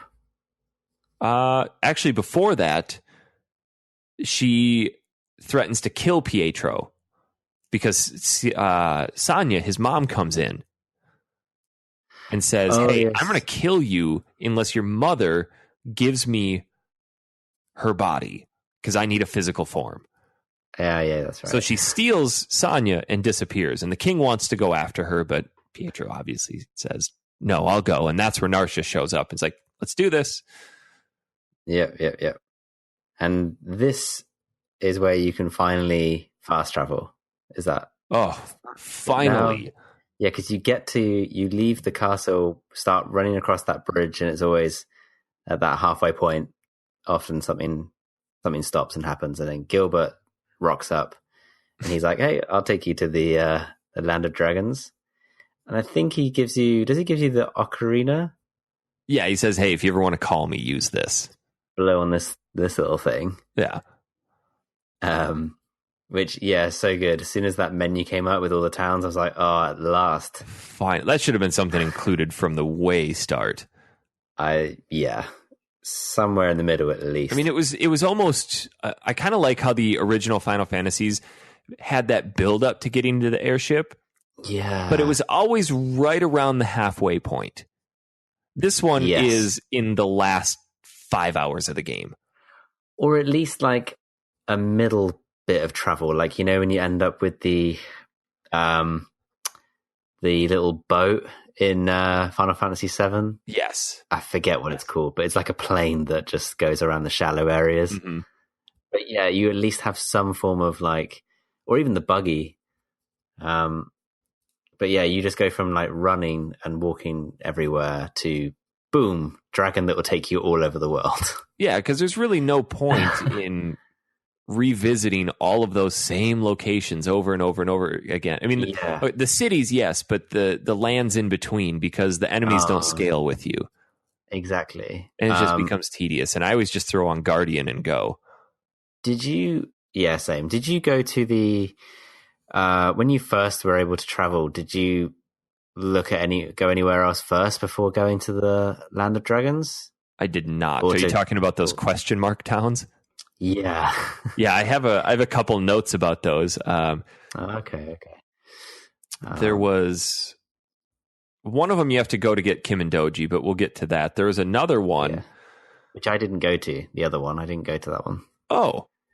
Well, the second one, there is a town. Crap, where's my note on this? It's a monster village with monsters who can speak with the help of human magic.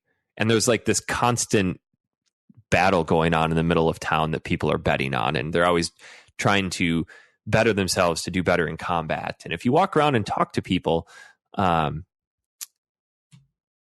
the town, they give you these little backstories. I mean, there's a treasure chest in the bar who says, we all asked for help. We all lived with this magician. And he goes on to lament, well, I kind of feel bad for what I did to him, and just leaves it at that.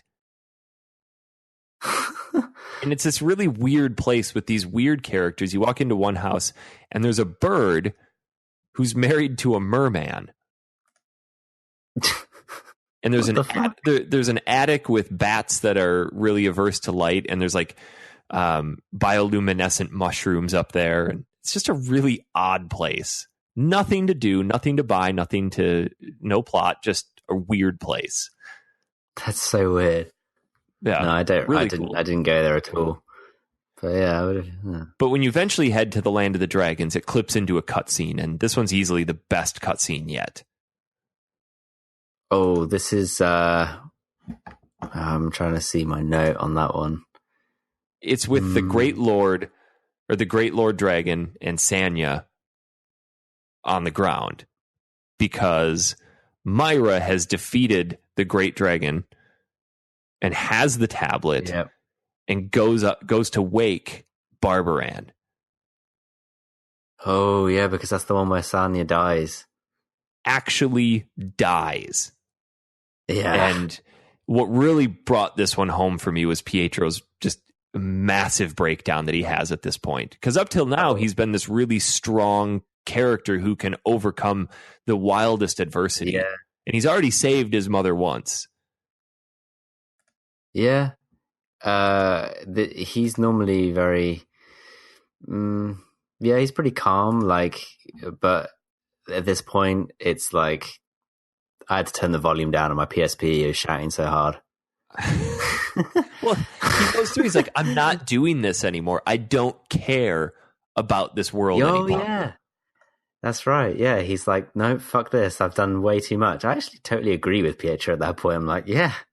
I mean, he's bent over backwards trying to save this world, and it just keeps dishing him crap after crap after crap. He's like, you know what? I'm done. I'm like, I complained about my 2016. Yeah. Serious. Narcia is still calm enough and consoles him and brings him back to his senses. And she's like, hey, yes, you need to do this for your friends. Mm-hmm. Don't do it for anybody else. Don't do it for yourself. Do it for your friends, because we need you. Yeah. She puts him in the balance. And I think that's why I really enjoy this relationship between Narcia and Pietro, is because they need each other. Pietro's in this really desperate time of need, and Narcia is able to give him the confidence and support that he needs. Yeah. And the Great Dragon says, hey, you need to go under Kotriko Island, because that's where Maira's headed. Because that's the only way they can get down far enough to break the seal on Barbaran. Yep. Is there another cutscene after that? I don't think so. No. Oh, okay, no, you just have to go to... There's one shortly after that. Oh. But you have to... When you... Yeah. You get to Kotriko, you fight Gorg, who's stupidly easy. Unfortunately, Gabo, of course, dies instantly because you're forced to bring him with. Yeah. You see Maira on this platform with the tablets, breaking the seal and bringing Barbaran back to life. And Yeah. She wants to claim the power and return to her former self. And it's like, Remoria continent, come forth and witness the destruction of the world. And that's where this other cutscene happens. Yeah. It was at this point that I thought, wow, I'm really not near the end of this game. No. Because I didn't think she'd actually get all 4 tablets. No, you're on the final push to the sum, but... So this cutscene, you see Remoria, this continent coming out of the water, while you're atop Gilbert. And you see this immense battle happening because Darius shows up to intervene. And his powers aren't enough. He's like, I need human power to help me, which is really interesting because he's a god. He is the god of the gods, and he's not strong enough to take this down. Still needs a human. Oh, yeah. And he reveals later why he needs that human, but that's not brought to us yet. Gilbert crashes onto the land of the gods. Classic Gilbert. And you go and talk to Darius, find out the curse was broken by the kindness of Pietro and his friends. So Darius is no longer a stone statue. He is back to himself. Unfortunately, Barbaran is rising, but the seal around the continent is still intact, so there's still time to stop him. Yeah. And that you... is this the time when there's kind of a lot of talk about humans are able to unite as one and gather power and all this kind of stuff? Specifically Pietro, because that battle where Darius showed up, the only person who saw anything was Pietro. Oh, yes. And he's like, hey, I see that your ability to perceive has matured. Mm-hmm. Where the White Knight's like, hey, I didn't see anything. We just crashed. Yeah. And Narcia saw a few things, nothing really major. But the ultimate goal from here on to the end of the game is you need to kill Maira and sink Remoria back into the sea. But he puts a little asterisk next to it and says, hey, if you can save my daughter's soul, please do it. And here's where he says you need to unite the humans. Oh, yeah, that's right. It's right. It's like, after that. Go around and tell everyone what they need to do. And ultimately, you need to rally the spirit they carry in their hearts. But it must be the spirit of kindness. Because that's what broke the seal on Darius, was the spirit of kindness. Yeah, exactly. So you're back now to PoPoLoCrois Castle. Yes. And obviously, Pietro tells his dad about Mum's death. Who doesn't really seem too concerned. It's pretty, pretty cut and dry. Yeah. I kind of expected a big scene or something. By the way, Dad, Mom's dead again. Oh, God, good riddance to her. Damn it. That woman was no good anyway. Holding me back. And of course, he commands Pietro to go and stop Maira.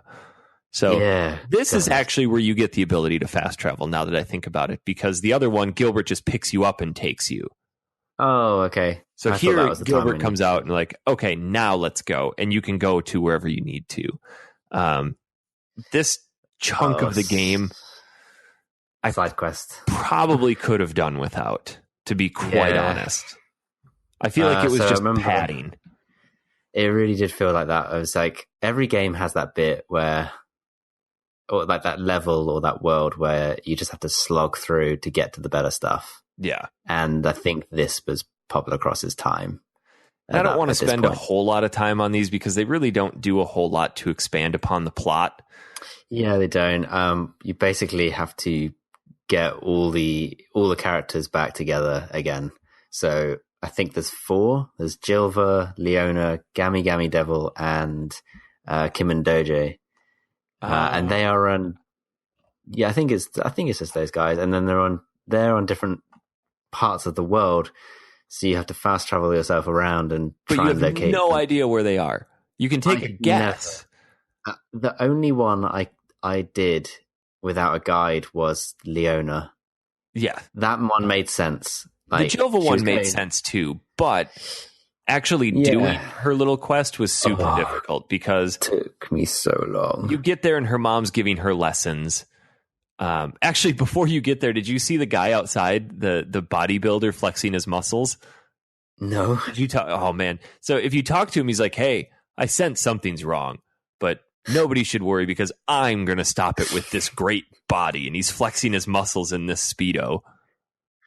It's the dumbest thing. But you get inside, and Jilva's mother is giving her lessons. Puts a big book on her head. She runs around. You have to find her. Her mom's like, "Hey, you're not ready to go." And eventually, she pulls off these series of maneuvers with this giant, stupid book on her head. Oh, yeah. Gets outside, didn't realize the book was on her head, and her mom's like, "All right, you can go." Just totally could have done without. Yeah, it was kind of stupid. Because every time you confronted her, like say at the fountain or in the library, she'd run off, and then you just had no clue as to where she'd even go. And the castle's pretty big. There are a ton of rooms and a ton of like basements and balconies to go to, and I just had to use a guide in the end. And even the guides like were saying head northwest, then south, and I still couldn't quite get it. Yeah, it was rough. It was like the only guide on this game. Leona's was pretty short. Hers was like 5 minutes long, maybe. Yeah, but you remember that she went to go back to see her dad. Yeah. So you knew, and that wasn't even that long ago in the game in terms of that place, like the North Mountain. So that kind of made sense. And then there's a huge, not cutscene, but like scene that plays out where she's firing arrows to a target all night long. And it goes on for ages. Do you remember this? Yeah, which annoyed me because not so long ago, she was firing 10 arrows a second into an apple while doing a triple axel spin, and now she can barely pull a bow and hit a target? Like, how do you go from being the world's greatest archer to absolute garbage in a matter of minutes? I can only think it's because she was using her dad's bow, which was perhaps a more advanced bow. But if you remember the last time that we left, yeah, her dad gave her his bow. But this is a new bow. True. Yeah. It felt disjointed. It is somewhat far-fetched. Yes. Gammy Gammy Devils, I'd have no idea how you'd possibly figure this out without a guide. Because you go to Steel City, and you go to the inn, and hidden between the beds is a set of stairs that you have to go down, and you find these robots panicking because Gammy Gammy Devil disappeared.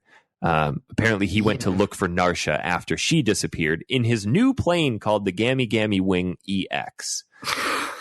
And they're all upset because they can't develop new machines without him. So you go look for him. Go to this village of tribal dinosaurs and find Gammy Gammy next to his plane, talking about how he wants to hold Narcia in his arms. And basically he says, "You know what? When I offer to help you, it's like you gain an army of 1,000 men, but I have to go to my hideout first," and then jumps off Gilbert and leaves. Oh, yeah. And obviously heads to PoPoLoCrois Castle. Yes. But would you have known to go to Humba Humba Village to find Gammy Gammy without a guide? No, absolutely not. Because those two robots that are panicking, like they give you no clue whatsoever. All they tell you is that he isn't there. Which is what makes me think you don't have to do any of this. That's interesting. Did you go to the castle before getting the rest of the characters? Did you see what would happen if you did that? Or there are just characters there. So whoever you save shows up at the castle, and you can have them join your party. I would never have saved Gammy Gammy. Yeah. Because I didn't use him at the end of the game. No, nor did I. Kim and Doji's was probably the most obnoxious because it just had a lot of backtracking. Because this is where you have to go to that triple question mark on the list. The Warbler City. He's been imprisoned by the Lord, who's just called the Lord. Yeah. I can't remember why he's been imprisoned. I think it was because he had to do something for the Lord, because he failed his task, he just got locked up. Well, he didn't fail. Well, actually, not yet. He just didn't do it fast enough. He was supposed to find a dragon to replace the Sun Dragon. So they imprisoned him, and he can't leave without permission from the Lord. So the Lord, super eccentric guy, wants you to find a dragon whisker. He reminds me of you a little bit. Why? because when you, I might be going a little bit ahead, but when you have to bring him this whisker, this dragon whisker, I think it is, in order to free Kim and Doje, it means that he puts it into this, like, I don't know, it's like a go-kart or something. Yeah. And then he starts riding it around like, and it just reminded me of you on one of those electric unicycles, like, can finally use it again. Back on the wheel. I don't know, it's just that. Oh, totally. Yeah. He's imprisoning people because he can't ride his go-kart. Yeah. Did you go talk to his daughter on the balcony? Yes. She says, father's always playing with his toys and the servants don't work. Yeah. I hear the end of the world's coming. And she's like, I wonder if this is really the right way to prepare for it. Yeah, because as soon as he's finished speaking to her, you walk back in, you just see him like, all around it. He's a fun guy. I mean, do you blame him? The end of the world's coming. Let's ride a go-kart around the throne room. It's just so random. So you go and let Kim and Doji out, and he's like, I'll meet you at the castle. And now becomes the final push. But it's a big push. Oh. Yeah, I think this was tough. It was a tough part of the game because you're supposed to go back to the Remoria continent. Who did you take with you? White Knight, and I took Kim and Doje and Jilva. Okay, that's who I took too, unfortunately. Oh, do you wish you didn't? I was starting to wish that I'd taken Narcia instead of Jilva. Yes. Because Jilva was super weak. Oh, and she's just terrible. So you have to go to Remoria content. Gilbert drops you off near Maira's temple.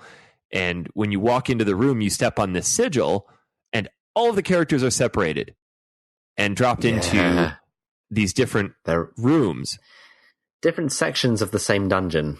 And you have to advance alone. And it's easy for Pietro because you can just throw Guardian on. And he walks through and finds a locked gold door, which then clips over to White Knight, who he was pretty good because he's strong. However, if you're low on healing items, you're screwed. Yeah. Because you can't go back at this point, can you? No, you can't. This is point of no return. Yeah. Oh, this isn't the point of no return yet. Okay. We're almost there. So White Knight finds a sealed door by an empty fountain, flips over to Kim and Doji, who finds a sweet sword that's hidden. Did you pick that one up for him? It's his best sword in the game. What's it? Yeah, I don't know what it's called, but it's called. I did find a sword in there for him, and it was super powerful. So I think I did get it. Yeah, and you find a puzzle with some blocks, and then you flip over to Jilva, who I ran away exclusively from all the enemies, which was obnoxious because by this point in the game, you have like 56,000 gold, and every time you run away, it chips away 10% of your gold. It's crazy how much gold it takes. I only ran away from 2 fights with Jilva. Oh, she's so weak. I died 3 times during this entire scene of having these separate characters. And you have to start over every time. Yeah. What sucked, though, is Jilva had less than 100 HP for me. What? She was super weak. Holy shit. I never played with her. She had about 170 for me. Oh, man. But that's still really low. Because I died 3 times, twice with Jilva, once with White Knight, just because there was a couple of enemies in that dungeon, and sometimes they would attack you like 3 or 4 times before you got your first hit in. Yep. So that's why with Jilva, I exclusively ran away, because 2 hits and she'd be dead. I used summons with Jilva. See, and I'll get to that. I completely forgot about those.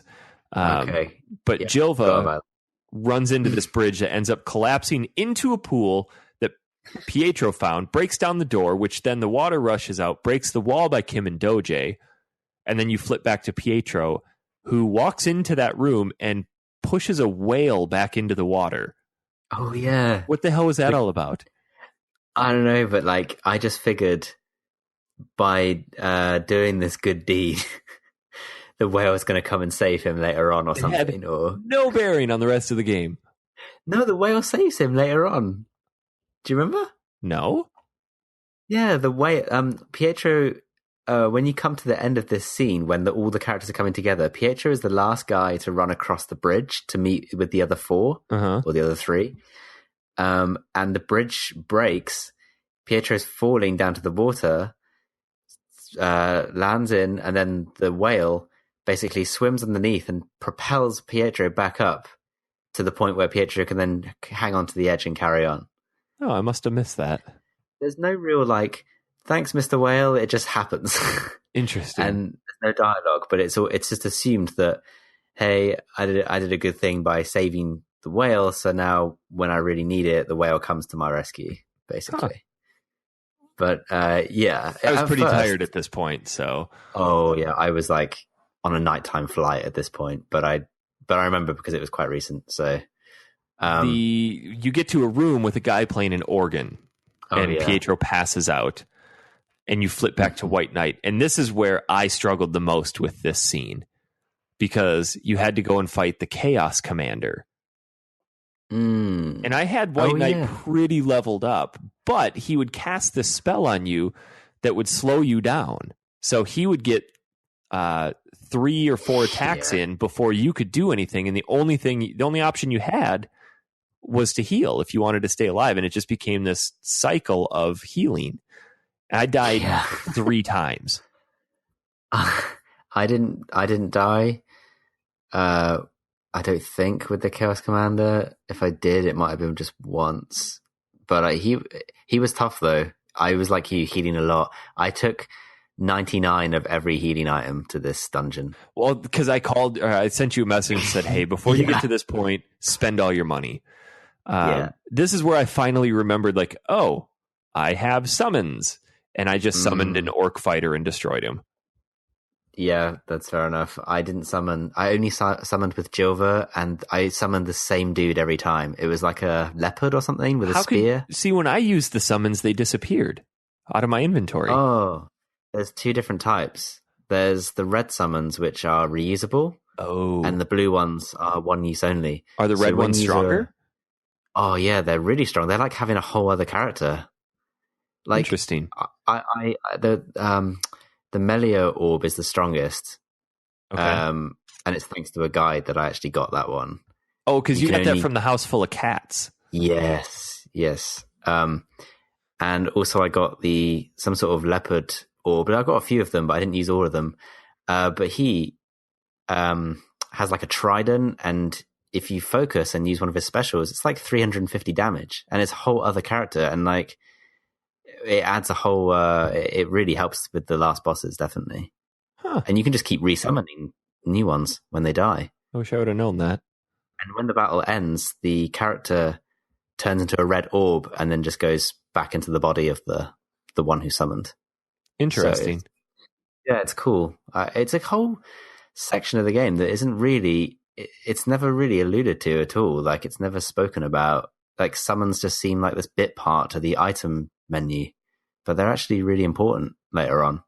Well, they're definitely. I couldn't have done anything with Jova without them. Definitely. Huh. Well, I did. Just to give you a heads up, I did all of the last bosses without summons.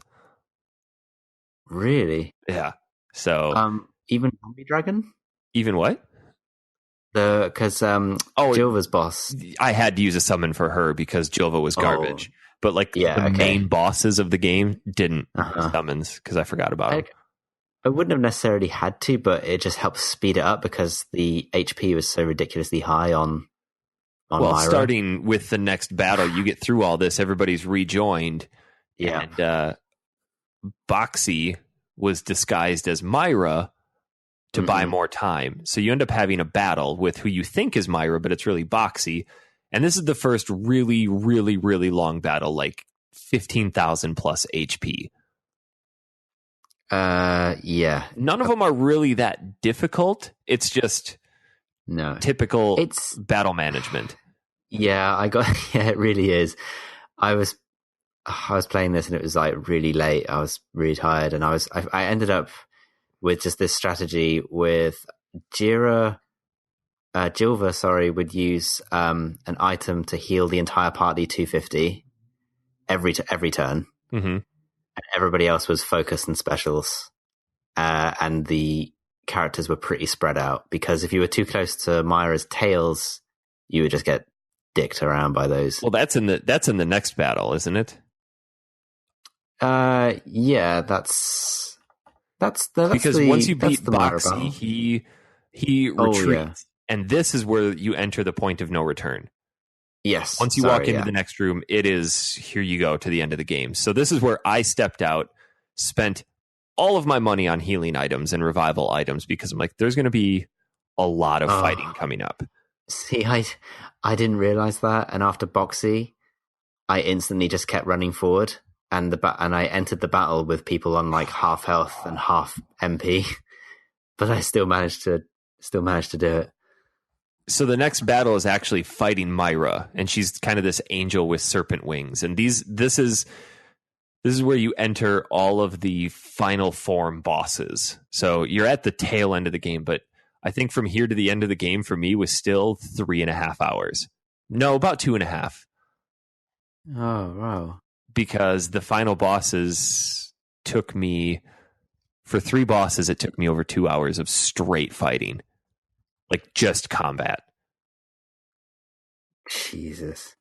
But Maira's got tails that will regenerate. And she's like, hey, did you come to witness the end of the world or beg for your lives? And boom, let's fight. But Maira reveals her true disdain for Boxy at this point. And she's like, you're disgusting. Get out of here. And it sends him to the pits of hell. Like he's done all of this stuff for Maira. And she's like, get away from me, you peasant. Yeah. But this battle was even longer than the Boxy battle, and I discovered the best combination. I couldn't get it to go every turn because people's agility didn't match up, but White Knight with Retribution and Ballistic caused like 1,300 damage every time. Whoa. Yeah, I was using Retribution. No, not Retribution, because I didn't have Jilva. I didn't have Narcia. Sorry. This is where I went back out because I'm happy I went out with the point of no return because I didn't want to take Jilva in. Oh. But later in the game, it actually kind of came back to bite me because Jilva has a level 5 spell that will heal everybody to full health in the party.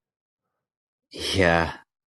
Which I didn't think I had, though. No, because I never used her. Yeah. Sucks. So after you beat her, you think she's beaten, but she's really not. She's filling with Barbaran's power. And then there's another cutscene here where Maira starts turning into Barbaran, but it goes out of control. And all of her powers are kind of being returned, but you get the sense like, hey, something's not right. And she starts crying black. And you're like, this isn't going well. And you hear this faint whispering of Darius's voice, like, hey, will you save her? And Pietro, because he's as noble as he does, saves her because, as he says, it's the right thing to do. Yes. And after that, you end up in this really strange zone that looks like crystals, and you have to follow this to Maira's heart. Yep. And I think you just take some steps down. You don't even have to go very far. Yeah, it's not long. And you see Maira there, and she congratulates you and says, hey, well done, Lion King. Your heart touched me and brought me out of this darkness. And, here, take my heart and kill Barbaran with it. Mm-hmm. But she makes a comment here that I made a note of I didn't understand. She's like, we're the only ones who carry Duan's spirit. And Duan was this other god that you met when riding on a whale through space. Oh God, yeah, I forgot about that. So I don't know where that comes in. That's a piece that I didn't. Yeah, I couldn't match that with anything. I couldn't even remember who Duan was. I'm surprised you remembered. Good memory. Yeah, it works every once in a while. But then you come across another boss, the Venus Maira. Oh, Venus Maira. And this is just her heart. Yep. And how did you find that? Huh? How did you find that battle? Super easy, but unbelievably really long. Like even longer than the one before it. Yeah. Yeah. There was one other battle in the game that started like this. I don't remember which one it was, but two characters shared one space, and you could cast Retribution on both of them. Oh, yeah. So this one, Kim and Doji and White Knight shared the same space. Unfortunately, it didn't work out to my benefit because Venus Maira was too far away for either of their specials to hit. Otherwise, I would have just had them stay in that spot and continually go over and over and over and just double up on Retribution the whole time. But she's this heart that shoots out smaller enemies and almost does no damage the entire battle. It's just really long. It's these little blobs and stuff that keep coming out. Yeah, and depending on which skill of Pietro or White Knight you use, it'll kill everything in one hit. Yeah. But upon death, it's instantly into the next battle. So you go from one 45-minute battle directly into the final boss. Into the Seed of Barbaran. Yes. Which was really, really, really obnoxiously easy, but even longer than all the other ones. Yeah. It was kind of I was kind of sad at how easy these were. It just came down to like, okay, attack, heal, and then repeat. Mm-hmm. Yeah, I kind of expected it to be I expected them to move around the world a bit more. Mm-hmm. Like kind of come close quarters with you, but you really could dance around them and rinse and repeat the same strategies as before. It's definitely the story where this game shines. Oh, and from here on out, there's probably another hour worth of story dump after you beat the final boss. God. Yeah, there is. So once you beat the Seed of Barbaran, all of the characters fall unconscious. And yes, on the way out, you see Maira. Mm-hmm. And I believe there's a voiceover of Sanya. It's like, Pietro, you did it. It'll all be over soon. But there's one last thing, you need to do. Yeah, and Pietro knows what he must do. And Pietro wakes up by Gilbert, ready to leave. He's like, hey, I can't leave. I need to reseal Barbaran and sink Remoria. So he turns around to Narcia and says his goodbyes. Like, are they really going to part ways? Because Pietro knows that what he's going to do is a one-way ticket. Mm-hmm. So he heads down to the sigil where Maira used the tablets, and then Narcia shows up. And come to find out, Narcia said, I made Gilbert turn around and drop me off because you and I made this promise to stay together, and that's what means everything to me. Yeah. Their relationship becomes even more, fulfilled and secure. Like, they really do rely on each other. But they realize at this time that, hey, I don't think we're going to get out of here. And Pietro's like, I want you to live. And Narcia goes on and says, what would you do if you were me? Would you be sad if I were you and left? Pietro's like, yeah. And Narcia's like, well, me too. So I don't like both of them. Let's go home together. Yeah. They're like, I don't want to be alone. So let's go home together. So they kind of take this resolve to like, let's find a way to get out of here. Mm-hmm.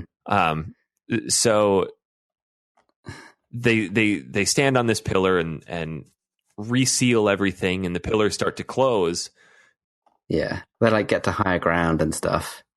Yes. And they appeal to Duan for his spirit to expel the darkness and get rid of this chaos. And after all that's happened, they're like, hey, let's go. But when they get there, the door closes, and you can sense this frustration building up. Pietro starts ramming into the door, and seawater starts spilling in around it. And and that's when he tells Narcia to get to higher ground because the water's coming in. And she got rid of the golden key. It's like, you need to get out of here, get to higher ground. Yes. And then that the cutscene where Pietro had his breakdown was the best up until this point. Yeah, definitely. Oh, yeah, 100%. Like when he picks up Narcia and there's a shot of just her feet hanging above the water as he tries to keep her away. That's really cool. Oh, yeah. It's this full motion cutscene where Narcia's begging Pietro to stop, stop trying to ram the door. I knew what was coming. By me coming back here, I knew that meant me dying. And the water starts rolling in on her, and Pietro runs over to and picks her up, and like her toes are just above the water. Yeah. And she looks down at him and says, don't worry, I'll turn into a bubble that will help you live breathe and live. And then the room floods and Pietro floats away from Narcia. Mm-hmm. So all of this building up of the relationship is gone. She saved Pietro, essentially. Yeah, exactly. But I can't remember what happens immediately after that. He has another flashback with Vascal, or a dream with Vascal, who's saying, like, you did it, but and Pietro's like, look, I'm nothing without her. And you're wondering who the hell Vascal is.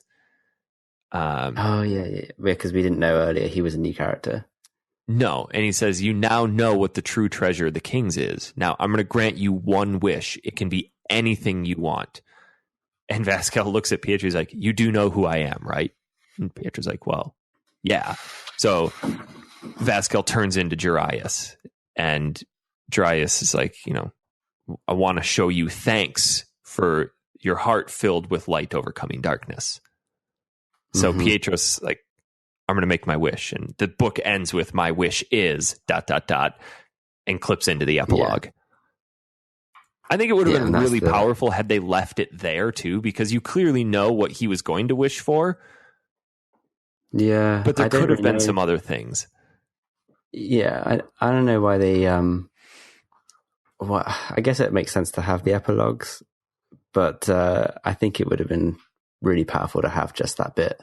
Just kind of close it there. Maybe have a big cutscene at the end. I would have been fine if they would have left it at that, like boom, credits. Yeah, that would have been cool. But the epilogue is pretty good. It's a little vague, if you will. Sure, vague. Sure, nice and vague. Pietro wakes up in his room. He's like, was I dreaming? Mm-hmm. And White Knight pops in. He's like, hey, you're found on the beach after Amoria sank into the sea. Apparently, Elena has no idea what happened to Sanya because she's talking about her mom. Like, hey, mom was really worried about you. And Sanya shows up. Never addresses the fact that she was supposed to be dead. She died. Yeah, I was so confused at that point. And they have a festival, a big banquet, and Sanya interrupts and is like, hey, Pietro saved the kingdom. Let's honor him with a few words. And ultimately, the whole point of that war was the resulting peace, which I think is pretty powerful because a lot of people are really anti-war, but they don't realize that war is sometimes a necessary evil to ensure the continued peace. Mm-hmm, mm-hmm. Yeah, that's mentioned through entirety as a book 4 when you talk to like random folk in the towns and stuff. But you go back to Pietro's room. The king also acts like nothing ever happened to Sanya or Narcia. And the queen is like, hey, make sure you thank everybody, especially Narcia. Who is actually nowhere to be found at that point. Yeah. So I'm like, where do I need to go? Obviously, you need to go to. See, I went to Gilda's treehouse. Yeah, that's where I went first, too. I'm like, oh, well, she's not there. So where's the only other place? And it's the Fountain of Gallop. Yep. And this is the final scene of the game, which I think is pretty powerful. And they took the time to inject a little comic relief in there, too. Mm-hmm. But Narcia shares where she woke up. She's like, I found myself in bed, and I was found laying under a fountain. And Pietro's like, hey, can I sit down by you? Oh, and they have this, just that awkward chit-chat. About the weather. He's talking about the weather and stuff, yeah. Narcia's like, why do you always bring that up? Like a true Brit. Yeah. Oh, gray and rainy. But Narcia is like, look, I need to tell you something. I'm not really a forest witch. And she takes off her hat, and you see... And wings. Antenna. And she's like, I've also got wings. And she's like, it's really weird, isn't it? To which Pietro immediately responds, no, I don't think so. Mm-hmm. But she doesn't believe him. She's like, look, I know what people really think of fairies. And that's where this random fairy just pops out of the water. Yeah. It's like, hey, we're not all that bad. Yeah. Pietro's like, I think wings are beautiful. But doesn't the fairy start vocalizing some of Narcia's private feelings? Yeah, like just, oh, Pietro this, Pietro that. Oh, look how dreamy he is and all this kind of What's stuff. his relationship to Jilva? Yeah. So that's where, and that fairy's like, this is what you're like when you're alone. So you do get that validation that there was a little bit of jealousy between Jilva and Narcia. Oh, yeah, naturally. But Narcia stands up and she's like, hey, I really have to go. And Pietro here reveals what I think kind of is the overall plot point of this game, like just the message of appearances don't matter, because a lot of things we get judged on appearance. Maira's beauty masked an evil heart, and Pietro says if you love someone, you care for them if they're different or if they make bad decisions, which is kind of awesome because it goes for Pietro loving Narcia because she's different, but it also fits with Jarius loving his daughter because she made bad decisions. Exactly. Like he knew that she was kind of a lost cause, but he was like, if you can save her, like save her, because she's not a bad person deep down. She can be saved, but he never stopped loving her. Clearly. Yes. And that fairy pops up and is like, come on, Pietro, say it. Pietro's like, will you? Question mark, cut to black. Yeah. Actually, no, it didn't cut to black. It froze that in a screenshot with Sonya narrating over the end. That he went on to learn the true treasure of kings and to rule the land. He was a fair and kind ruler, but I think what was so good, like any other fairy tale, she's like, this isn't the end of their story. It's merely one of their adventures. Many more await, but that's a different story. Which is available on the 3DS. Bam! PoPoLoCrois. We did it, Tom. We finally did it. Oh my God, it has been a long time coming. When did we do the first show on that? I think it was October. We pushed it hard. What are your overall thoughts, Tom? I'm really glad that we played it. I wouldn't have chosen this game personally because I was really skeptical of the battle system, which is always kind of the cornerstone of every RPG. You kind of base a lot of it on that, as well as the story. But I was really glad we played it. It was a bit long in places. Like it really got drawn out in book 4. Not story-wise, again, just more the battles and stuff. Yeah. But for the story between Pietro and Narcia, it was worth it. It was worth it. The end was great. It was surprisingly great. I think what really sealed this game for me was the world in which it took place, because you can have the best story, the best characters, but if the world feels disjointed or not lived in, it instantly kills it for me. I'm one of those people that I enjoy talking to the NPCs in town, and if they have nothing interesting to say, or if they don't expand upon their plight or react to what's happening in the world around them, it's like, I just don't care. And these people, every single person had something interesting to say. Yeah, even the dog with Nay. Yes, probably the best NPC line of the game. No, that's very true though. Like it's not just generic text or even just generic sayings of where to go next. It is reactionary to the rest of the activities that have occurred in the world, and that does bring it all to life. That does give it that extra dimension. You know what I mean? Yep. I did really like that, and I thought it didn't have to go above and beyond, but it did. It goes back to the same of going to these different towns which you're not even supposed to be in, and they're still current with what's going on.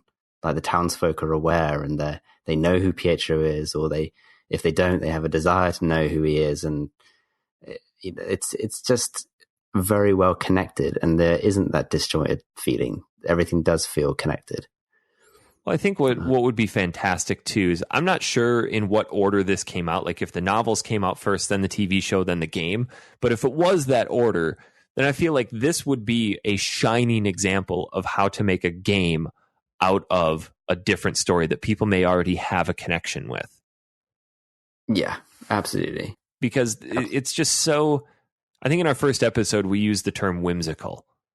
And it stays true. It is truly a whimsical journey. You very rarely come across characters that are just lackluster. I mean, I didn't care too much for Jilva, but by the end, it's like, okay, they brought her back around, and you can understand. Okay, I understand why she is this way, but she has her salvation moment. Yeah, absolutely. And it does stay true to being a whimsical tale. Like none of the good guys or any of the NPCs, none of them are inherently evil in any way. None of them, they have their flaws, but everyone means well, has a good heart. Yeah. It comes across pretty strongly. Even from the very first, like on the PSP menu, when you click on PoPoLoCrois, the chimey music that comes in and they're flying on Gilbert, like that just sums it up right there before you even begin the game. Yep. And I like that it doesn't change from that. It doesn't get necessarily hugely dark or change in tone drastically. Well, there were some points at the middle to end of story 2 where like this could have taken a really dark turn, and part of me really wanted to see it do that. Yeah, I can see. But I'm glad it didn't. Yeah, because it kept that lighthearted nature. Yeah, for the outcome that came about, I was glad it stuck to its guns throughout the 25 to 30 hours this game is. It's really long. I really wish this game were more accessible. Yeah, absolutely. I mean, few people have a PSP, and probably fewer still have played PoPoLoCrois. Yeah, or even heard of it. But that's why we're here. Yeah. So play it. I think that's going to do it for us this week, Tom. We've got a 3-hour cast under our belts here.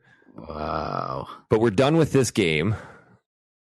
Yeah, I'd be keen to know what other people think of this game as well. Well, I know there are a few people out there who are waiting for us to post this because it really isn't that accessible of a game. So if you're experiencing it through our experience, then hope you enjoyed it.